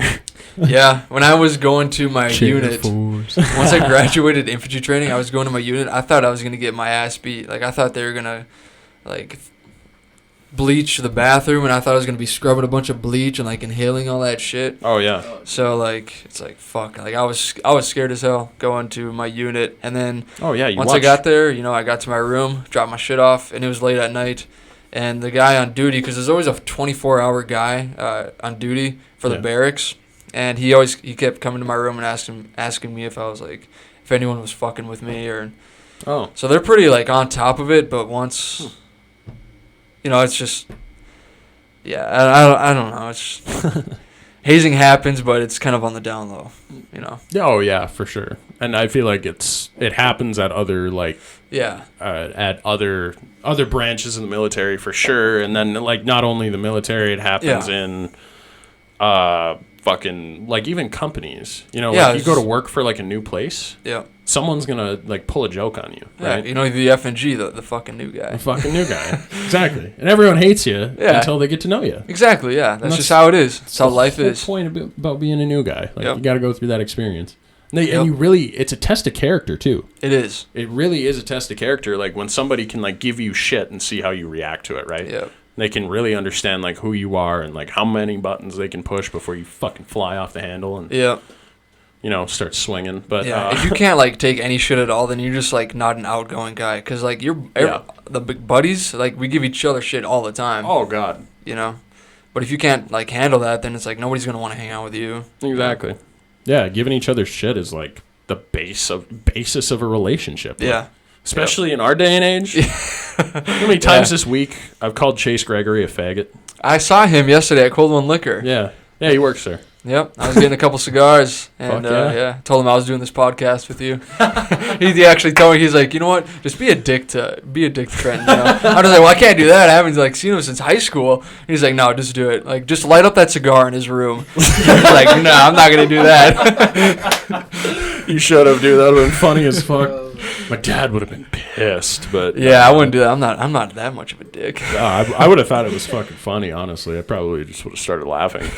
No, he gets mad because I call him a faggot and he's short. So if he really irritates me, like I will rip on him for being like 5'7". Oh, I will lay into him and just watch him fucking squirm. He can't do anything. What is he gonna do? Hit me? I'm gonna take him and put him in the sink. Like he's just gonna be done. Jeez. God. I still love him to death. Love you, Chase. Shout out Chase. Shout out Greasy Greg. Shout out Greasy Greg. We go check out his sportscasting. Yeah, he's got a sports podcast. But who's that? Chase Gregory. He's got a sportscast. A sports podcast. Oh, yeah. a sports podcast. Yeah. So when sports were a thing, yeah, he had it, but now it's like kind of dying because like nothing to do, and he's not going to UWS, and that's where like him and his buddies would film it. Okay. They didn't even have like microphones for a couple episodes. What the hell did they use? They just use their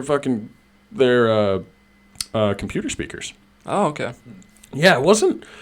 I watched one episode where they just had like a mic in the middle of the table and they just like used the ambient noise to talk, and it wasn't a bad episode. Like I watched the whole thing and I was like, wow, this is a good episode. And then the next episode they were using like computer, like they essentially did the same thing but without the mic in the middle, and they were just like bouncing off the computer audio, and like you could barely hear anything, and it was like staticky, no professionalism at all. Like I have shame. I have a tiny bit of professionalism, like where my logo is on the screen. Yeah, this is a hell of a setup. I'm impressed. That's Dual cameras. Dual cameras. Yeah. Dual cam, running everything off OBS. I got these mics are relatively like professional mics. Yeah, they look pretty not cheap. No, they're the high end of like USB mics that you can get. Yeah, that's awesome. To get a better mic than these ones, you would have to buy ones that have like the same like audio jack that like amps and like guitars use and shit. Yeah. And you'd have to get like a whole podcasting board, which is essentially a sound mixer. Okay. So it takes like each individual line of like audio and it either combines it into one or it can split it into multiple ways. That's like why I don't have headphones, right? Yeah. Because a lot of podcasts, they have headphones. Yep. This one, you can't. I don't have any software. I'd have to pay for it, but I don't have any software that can like split the audio that comes into my computer. So it all essentially just gets jumbled to one. Okay. But if I was able to split it, I can make it so that like everything you say in that mic or anything that mic picks up would go to my headphones, and anything that this mic picks up would go to your headphones. Oh, I see. Yeah. So and then like Gabe could hear us both or whatever, and like adjust the audio accordingly. That's definitely future shit. Yeah. Like that's way out of the realm I'm at right now. Hey, you could be the next Joe Rogan. That's what I went to a fire at Wisconsin Point with a couple other people from high school, like Jay and like Caitlin. I'm not going to say their full names because I don't want to dox them like that. Yeah. We've been breaking the doxing rule this whole podcast. Yeah, we did. Fucking Chase has been on here before, and I did a shout out to him a couple times. So it's like, and then your buddy, you shouted him out. So am I not supposed to do that or what? Well, I mean, if he's okay with it, like, he wouldn't give a shit. Yeah, exactly. That's like the biggest thing. I just don't want to say like everyone else's names because like I don't want people to hear this and be like, oh, who's that? Like, that's true. Yeah. But yeah, like Jay, Caitlin, Callie, Tayton, like that whole crew. I went and saw them, and Jay kept calling me the Joe Rogan of Cloquet. And they're like, why is he the Joe Rogan? And he's like, well, because he fucking has a podcast. And they're like, oh, really? And they're like, he's like, do you have a podcast? And they're like, no. And then he's like, well, you're not the Joe Rogan of Cloquet then. Like, that's really it. So, yeah, it's weird, man. So what made you get into like this? What made you thought, I'm going to start a podcast? So I love to talk. Yeah. First of all, I don't know if you remember that about me from high school, but like, you're a talker. I love to talk to people, and like I don't know what it is, but like with any person, except like one person that I've met in my life, and that was my boss at Steffes, couldn't keep a conversation going. I don't know what it was. He'd always one-line the answers, And it was like impossible. Like I would even ask him questions, and he would still one line like complicated answers. And he'd even like give it like a couple seconds before he answered too. He'd just sit back like contemplating what he's going to say, and then he'd be like, "Blue," and that's it. That's all he'd say, and I just like couldn't hold a conversation with the guy at all. But anyway, still a nice guy. But like with anybody, I can just like keep a conversation rolling. I can keep it interesting. I have like a lot of like very surface level knowledge, which is like very good for a podcast, because if you have a lot of surface level knowledge, there's a lot of things you can talk about. Yeah. You don't have to get into like the finer details of things that like not everybody understands or can like, imagine. Yeah. So it's just, and also it's just like fun. Like, it is fun. I didn't realize how fun it would be. It is fun. It's like, I remember when I was watching yours and Gabe's podcast, you guys talked about how, when you go out to restaurants, everyone's on their phone. You know, here you're actually having a conversation with someone face to face. I haven't touched my phone in the last however long we've been doing this. Oh, yeah. I always just like plug my phone in and just like set it aside. Yeah. And that's like one big thing is I was even the other day I was talking to my friend Callie, and I was like we were sitting there together, and she was talking to me, and she was saying something that was like I should have been paying attention to. But I was watching The Office, and like all I could hear was The Office. Like I didn't hear a word she fucking said. Yeah. But then she like at the end she like asked me a question. I just was like, well, I just rolled with it, dude. Yeah. And like when it's a podcast, like the whole point of the podcast is the conversation. It is like the conversation that we're having. And then like even listening to these things on like long car rides or even plane rides, like They just make shit go by faster. The way I was listening to your guys' podcast, because I was just in my barracks room. It was like a Saturday morning, and I'm just cooking up some eggs and bacon. And I'm just like, you know what? This is like nice. It's some good background noise. Like I'm listening to the conversation. It's pretty cool. Oh yeah. I was actually super worried about podcasts, like podcasting in general, because I was like, oh, what if I fucking say something stupid, and like, people rag on me for it, or like I say something incorrect and everyone's like, oh, that was wrong. But like at the same time, we're just sitting here having a conversation. Like if we're having a normal conversation without the microphones, without the computer, without the, the stream and the recording, without all that, we're just having a conversation. I'm not going to take everything you fucking say, put it into my brain and be like, that's wrong, that's right, that's wrong, that's right. Like, that doesn't happen in a conversation. And it doesn't happen with podcasts either, because podcasts are mostly just background noise. Yeah, that's true. For people to just like zone out to. Yep. And there's really nothing wrong with that. Nothing wrong with it at all. Nothing wrong at all. No. I like to think some of the stuff we talk about is interesting too. Oh, it is. It really is. Especially the one with Levi. That one was pretty good. Oh yeah. You didn't hear that one. Levi was like telling us about like Amazon and shit. Levi Peterson. Oh, okay, Peterson, okay. Yeah. He was talking about like how, so he's a finance major. So he was in the Marines. Yeah, I heard that he went to boot camp or something, and I don't know. You probably know more than I do. Yeah, he was doing like intelligence for the Marines or something like that along those lines. But his job was to run like the gas chamber or whatever, where you get like gassed and shit with like tear gas and like, I don't know if it's MAP gas or whatever. I think it's just like tear gas. Okay, yeah, like he had to run that. Okay, and, I see. When he was exposed to it, like quite often, he was exposed to small doses, but he was exposed to small doses like every single day, 3 times a day during like an 8-hour, 12-hour shift, whatever it was. Yeah. And like you can have, there's like studies showing that like from being exposed to that much like tear gas and shit, you can actually develop like a problem having seizures. Oh. And that's what happened to him. And like 3 other guys in his platoon. Yikes. So unfortunately, he got honorably discharged. Wow. But that's too bad. Yeah, it really is. But now he's at UMD. He's a finance major, and he was telling us about Amazon. And like, really? Oh yeah, Amazon like runs our competition out of business. That's their like whole fucking business model. Huh. Yeah, that was really interesting. Jeff Bezos actually wanted to name it Ruthless instead of Amazon. Yeah, Ruthless. Damn, that's crazy. Because their business model is to like lose the money now, undercut the opponent. Once the opponent goes out of business, you now have control. Yeah. and that's interesting. That's their whole idea, and it was kind of crazy listening to that and like hearing about it. It was like, what the fuck, Gabe? What do we have for time? It's right now it's about an hour and a half. Oh, it's not bad. Nah, not bad at all. Flies by though. It does fly. It does fly by. Yeah, that's crazy. Yeah. All right, I want to get back onto politics with you. So, sure. What's your take on the election? What's your you don't have to say who you're gonna vote for. You don't I think have to whoever watches this, I think I'm gonna vote for Trump. Okay. I love the guy. Not a lot of people may not like his personality, maybe like sarcastic, but so fucking funny. He's hilarious. Some of the shit he says is hilarious. But I think he's done a lot. Like when you think about it, he's done some good things for this country. He's economically job creating. Mm-hmm. The black employment has skyrocketed since Obama's been in office, and I just love him as a president, and he's done good things for the military. So I'm gonna continue. I mean, look at Joe Biden; he's a pedophile.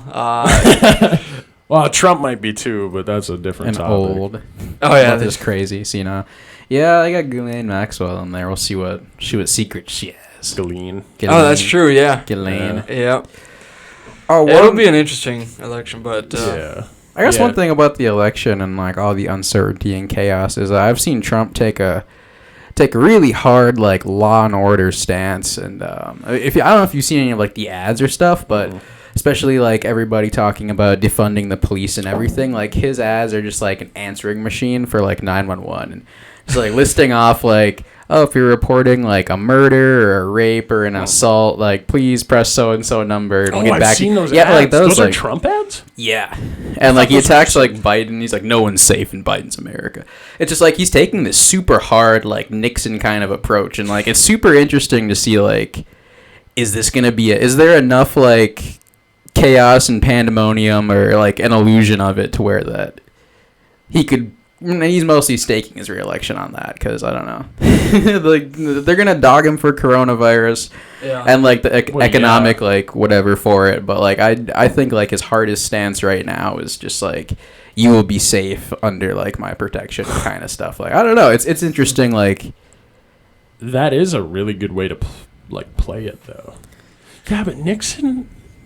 Oh, Nixon did the same thing. Nixon did the same exact thing, but that was because and if you look at like a lot of his tweets, they're like almost direct quotes from Nixon too. Like really? Earlier on, yeah, that's like Law and Order, like oh yeah, fucking for sure. Whatever, like not necessarily the looting and whatever. Those quotes are from like someone in Florida, but like I don't know. He's just pulling like this like security kind of card. I don't know. It's interesting. Like what was it with Nick? Was it it was Cold War? That's what it was. Okay. Yeah. Like the Law and Order thing. Like with who was it? Mondale, Walter Mondale. Yeah, Mondale.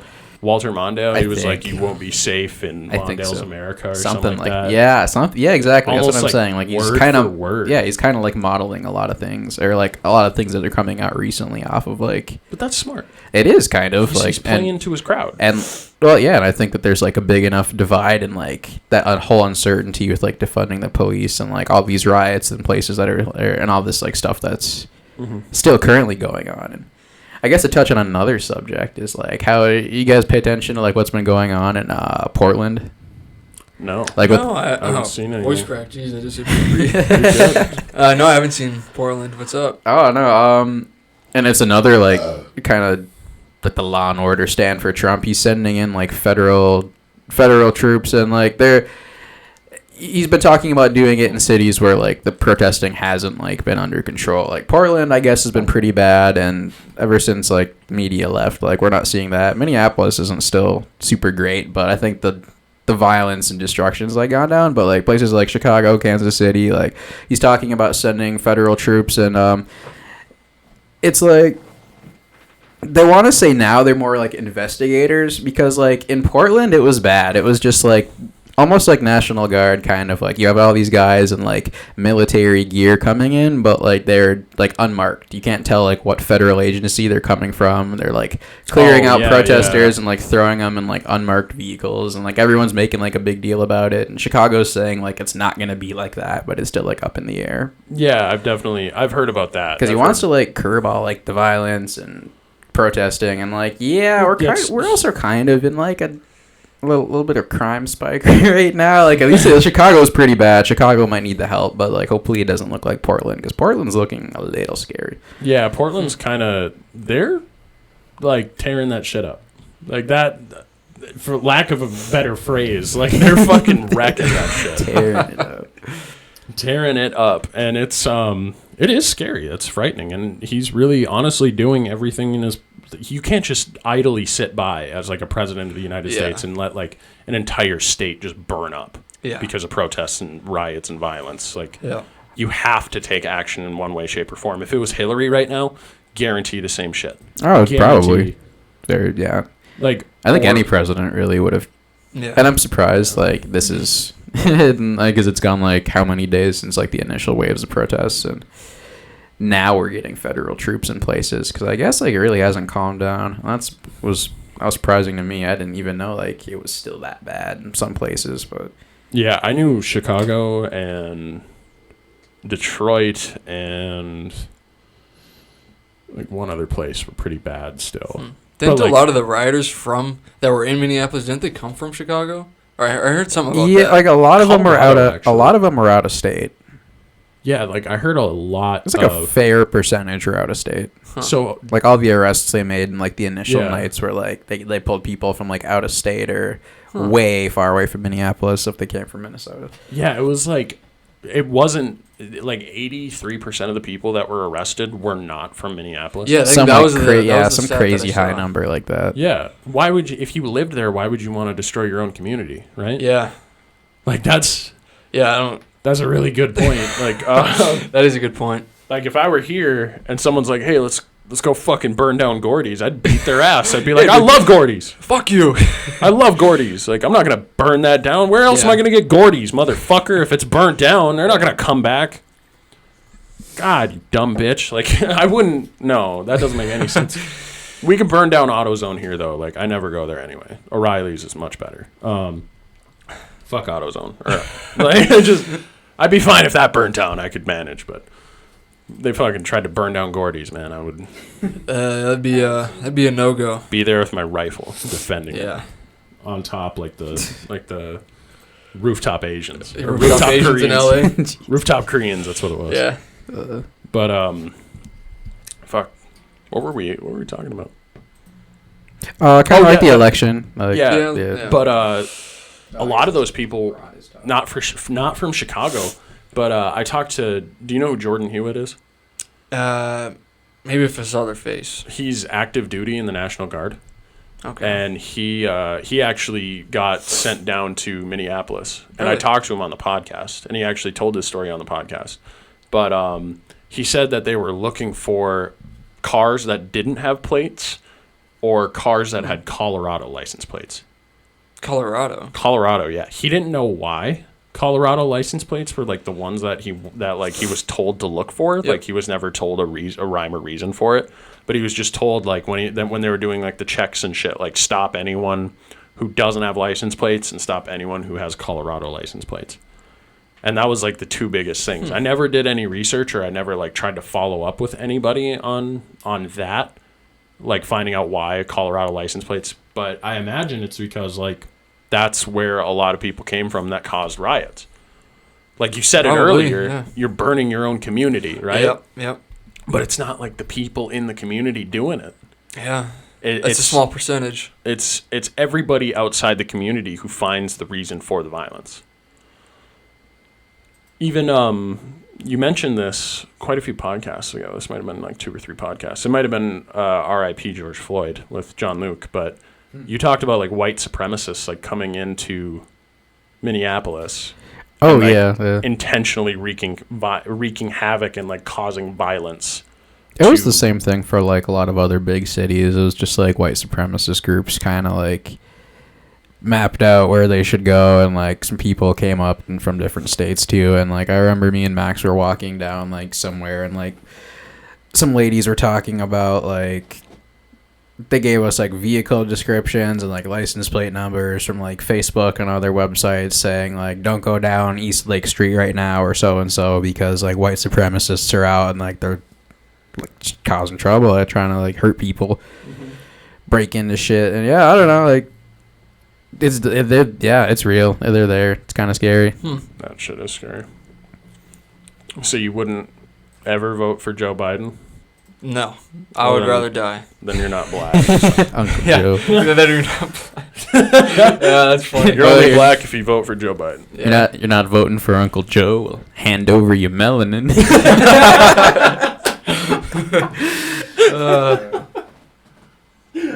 For your melanin. Oh, fuck.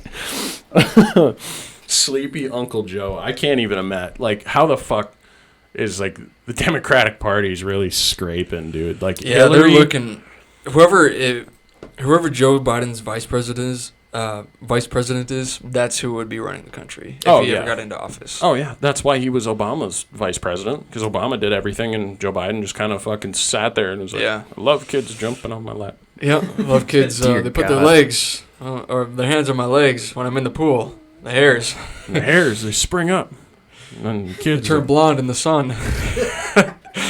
God, he's just a weirdo. Like I heard somewhere that like it was like Kamala Harris or Warren, whatever. Elizabeth Warren. Yep, that was like kind of top for his like vice president. Like nothing against women, like in seats of power like that, but like specifically Kamala Harris and Elizabeth Warren, they're just god awful. Yeah, I hate both of them. I really don't agree with them. Either of them.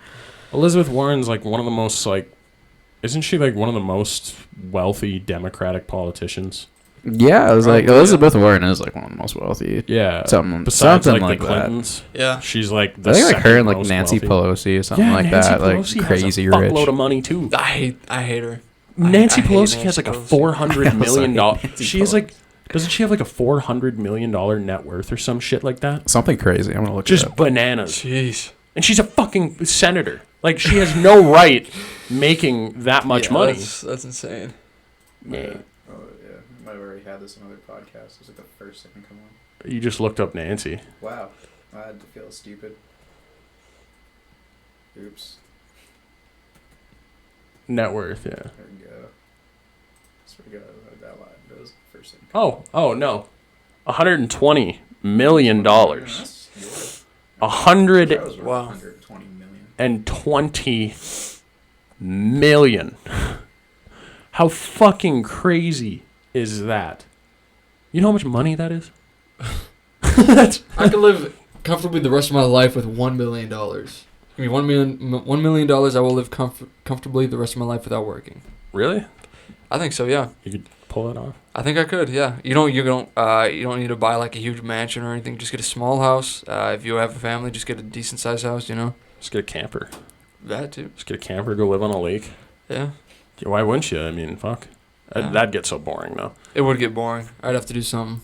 I don't know. I feel like my bougie ass would not be able to function on like anything less than $60,000 a year.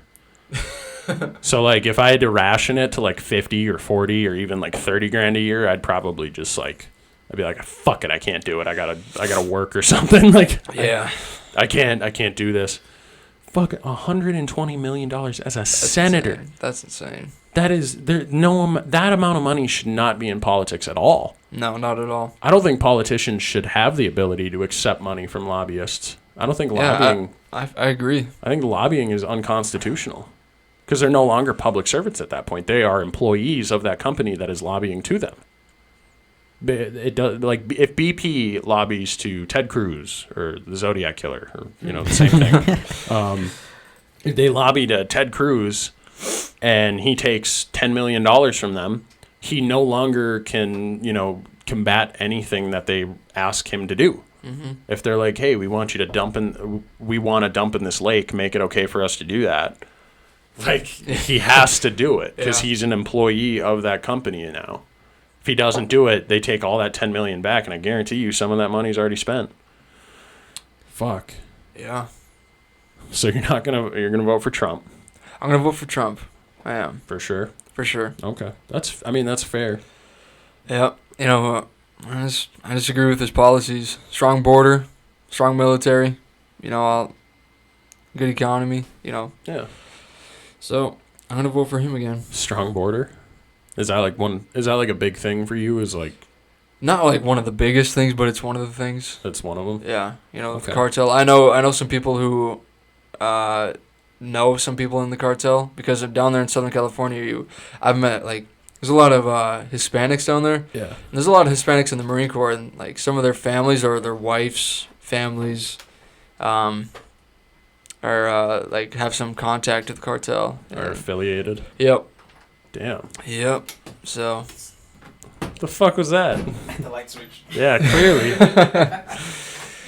But God yeah. damn. That is scary. It is. It is scary. So like what's the biggest thing for the border for you? Is it like illegal immigrants or is it just like the cartel or the trade? The drugs and the cartel, and the illegal immigrants. I know, but there are illegal immigrants that will. I am for.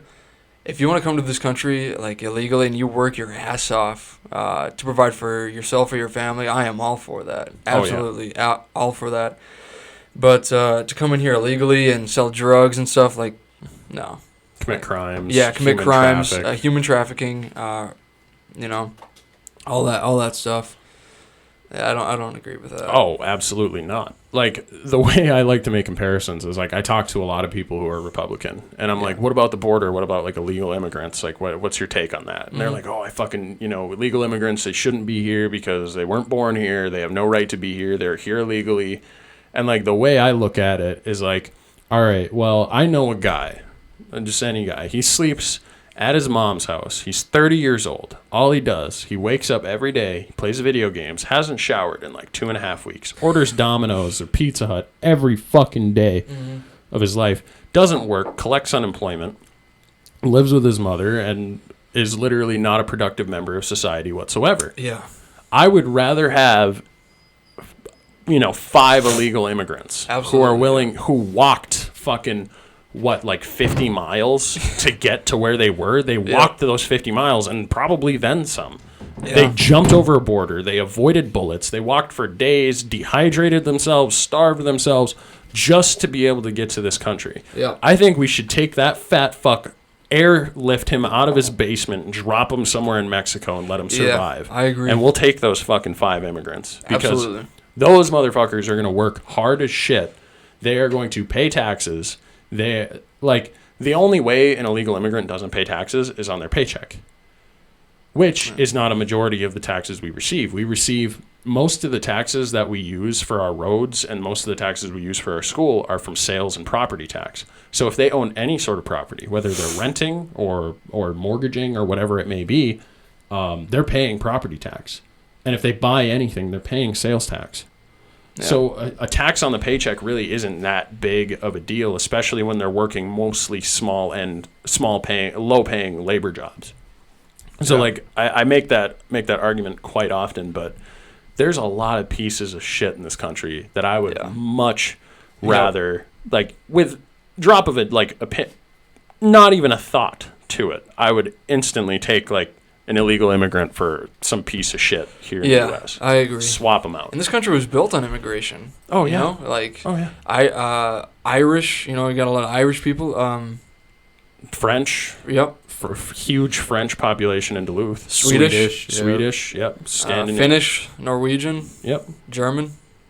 Oh, yeah. Huge influx of immigrants into this country. This whole country was founded on immigration. It really was, yeah. The United States of America is those were, colonists. Yep. It wasn't founded by Native Americans. If it was founded by Native Americans for Native Americans, then it would be, that's their soil, right? Yeah. But no, colonists came in here and fucking fucked shit up and then put the Native Americans on these little plots of lands all around the fucking U.S. Yeah. That's fucking... Oh, that's ridiculous. Oh, my goodness. Well, I think we're all a little bit tired today. Yeah, I got to drive down to Minneapolis tonight and pick up my girlfriend. She's flying in from California. Oh, well, shit, bro. I don't want to keep you. Well, she's landing at midnight, so I'm not leaving for a while. Okay, then you're fine. I was going to say, oh, fuck, I don't want to keep you here. Shit. Nah, I got a lot of time. I don't know who that is, but, Gotta love random numbers. Oh, God. It's like, why the fuck do you even call? I'm not going to answer. Like, Yeah. what do you think is going to happen? Yeah, so I honestly, like, I'm exhausted because I woke up early. You look fucking tired for some reason. You just don't sleep. I don't know why you don't sleep, but you should sleep more. I didn't sleep very much last night, but You should sleep more. probably should sleep more. Yeah, that'd be good. Stop sleeping throughout the day. And Yeah, just I wake up at 3. It's just like, damn. Damn, fuck. 3 a.m. Well, I guess final messages. Vote for Kanye West and the birthday party. Yeah, there you go, Kanye. Birthday party. Birthday party. Because when I win, every day it's gonna feel like everyone's birthday. Something stupid. Give $1 million to anyone who's got a baby. Oh God! Did you see like the nightmare of his like rally, his first rally in like South Carolina? I haven't even seen the footage of his rally. He had a fucking rally? Yes, he's had like his first rally, and like he's getting petitions signed, and he's made it on like he's got enough signatures to be on a couple ballots now in a couple states because he's very fucking far behind. He's probably not gonna get on like a lot of them, but no, he had like a rally in South Carolina, and he made like just terrible comments about like Harriet Tubman. He was just like, Harriet Tubman didn't really free the slaves. He just like brought them so they could like work somewhere else or something like that. Yeah, I read about kind that. of like not necessarily saying it, but like looping back to like way back when he's like slavery was a choice. Like, you didn't hear about that either? Yeah, Kanye like said slavery was a choice like a couple years ago. Like, yeah, it's bad. Oh yeah, he fucking tweeted that, didn't he? Or no, I think he just said it. I think somewhere. he said it like maybe he did tweet it actually. I don't know, but anyway, yeah. Easy said publicly somehow on some platform. Slavery was a choice. It's like God. Yeah, I think poor guy's going through like another bipolar episode or something. Yeah, he definitely is. But that's the thing. Like he's a birthday party. Kanye West is really intelligent.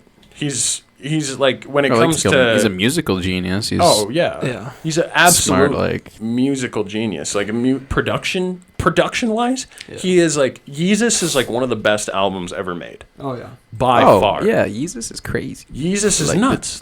He played with sound beats. Is so diverse. Played with sounds and beats like you could never even think of, and like it's not. He also raps in them too, and it's like unfucking believable how amazing his musical talent is. Mm-hmm.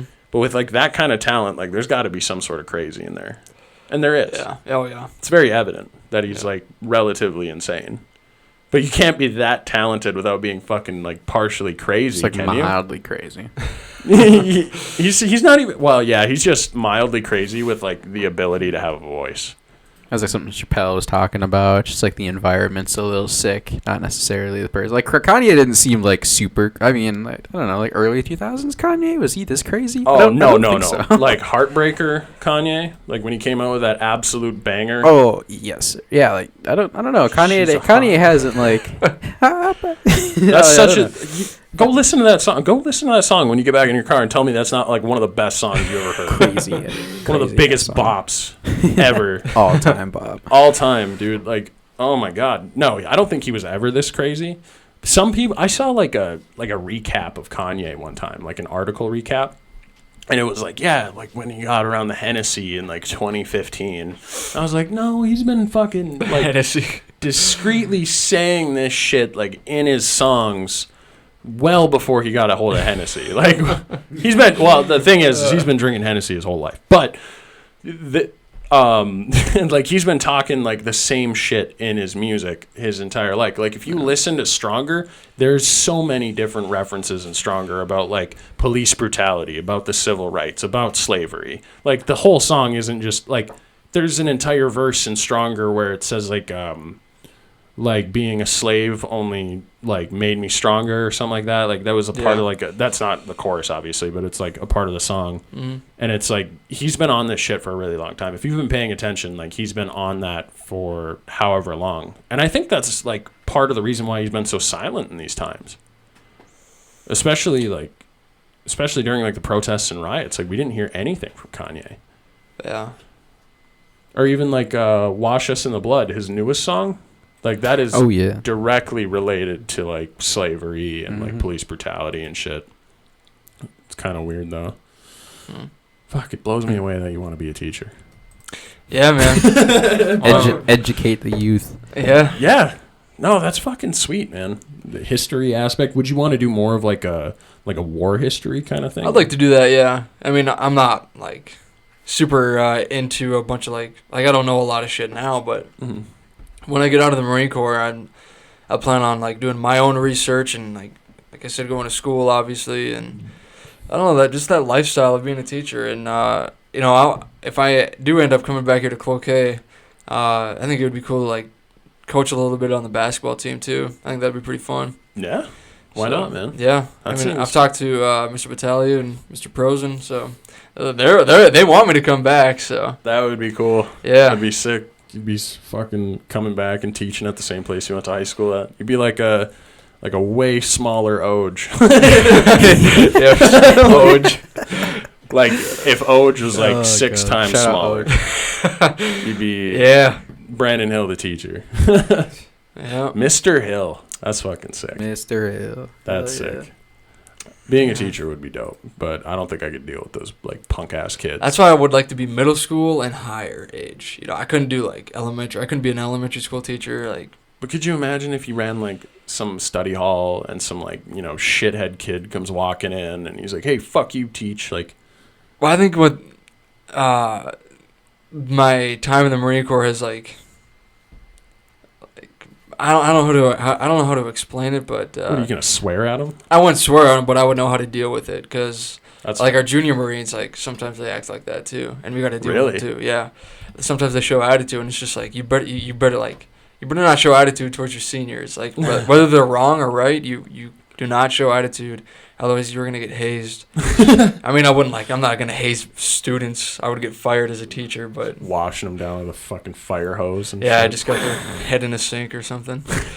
Jam it in the toilet, shake the fucking coins out of his pockets. Yeah. Give me your lunch money. No, Give me your lunch money. God, that I don't have that kind of patience. That's really yeah. And I just don't have, like, I haven't gone through anything, like, super strenuous like that, where, like, I would have the know-how to deal with a fucking asshole. Yeah. Just don't have that, man. Yeah. That's a weird thing, though. You don't see a lot of, like, military men becoming teachers. That's true. I've never really noticed that either, and I've, like, thought of that, like my interest in becoming a teacher, and I think, like, I don't really know any veterans or any teachers that are veterans. But there is, I do know one kid. One of his teachers in high school was a Navy SEAL for like 20 years, and he was like a high school teacher. And I'm just like, oh, so I'm not like the only one. Yeah. You know.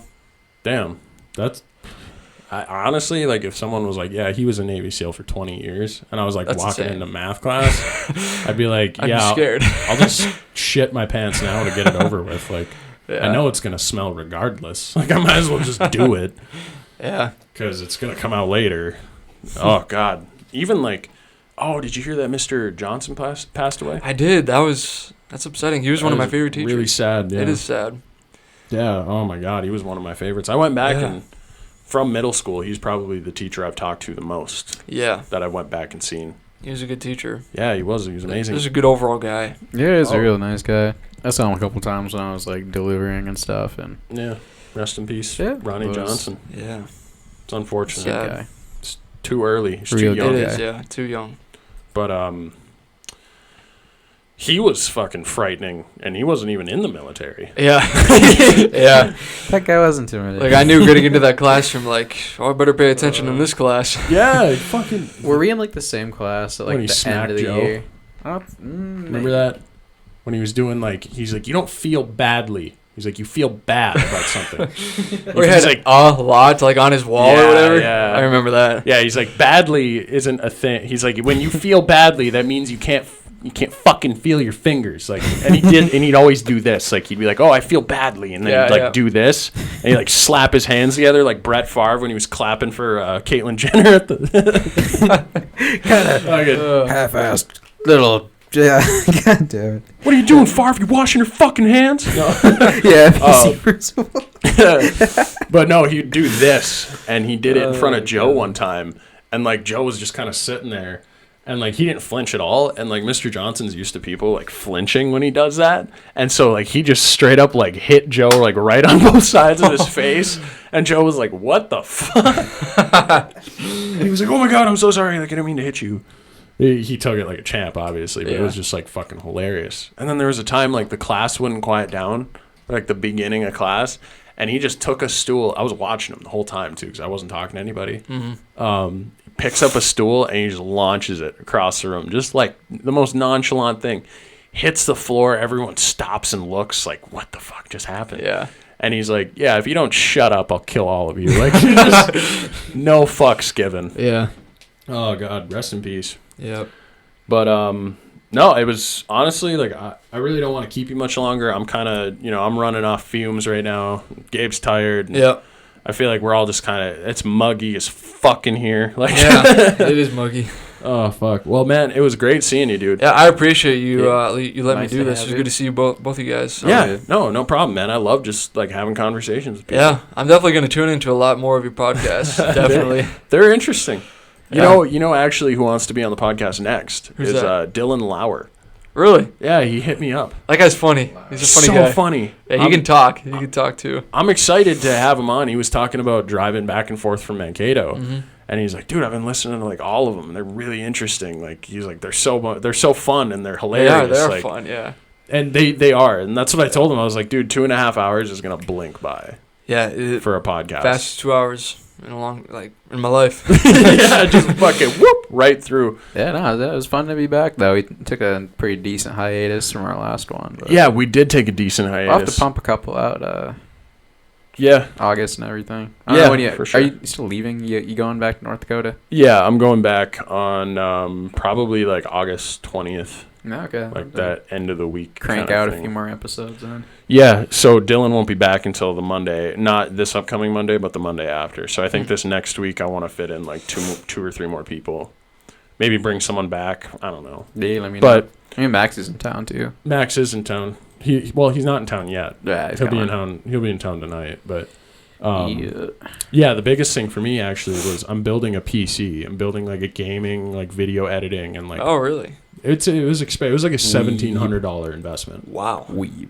Fuck you. Yeah, I became one of those sweaty fucking nerds. Like it's PC gamers. For life. But my graphics card, it got here. And then like we plugged everything in, we set up the whole PC, and I had my buddy with me who knows a lot about them, so like I was fairly certain it should have worked. Yeah. And like it just wouldn't turn on, and he's like, oh, your CPU is fucked. And that's like the little chip that does like all the computations and like all the zeros and ones and stuff. Yep. He's like, oh, your CPU is fucked. And then when we pulled it off, I didn't put like thermal paste on it, which is like a big thing because like it has like a sticky thing that sticks to the CPU. So when you pull off the fan and the cooler of the CPU, it takes the CPU with it. And that was my issue, is like when I took it off, it like bent the fuck out of a bunch of pins. So I had to send that back to Newegg. I sent it back. I got it back like 2.5 weeks later because they're, behind with COVID stuff. Yep. Turns out my CPU wasn't the issue, it was my motherboard. So I had to send my motherboard back.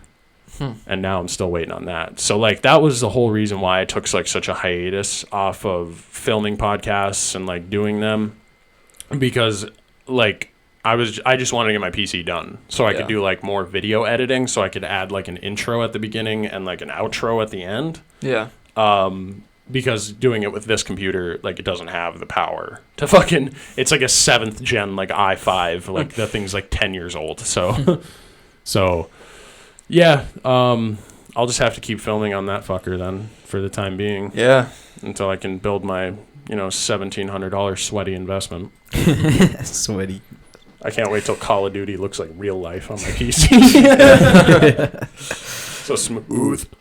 But I appreciate it again. Thank you guys for having me on here. No, it was a good time, man. Nice seeing you guys too. Good to fucking good talking. Good seeing you. Good to have you on and just bullshit and just talk about fucking everything that's going on. Yeah, absolutely. Good shit. Hell yeah.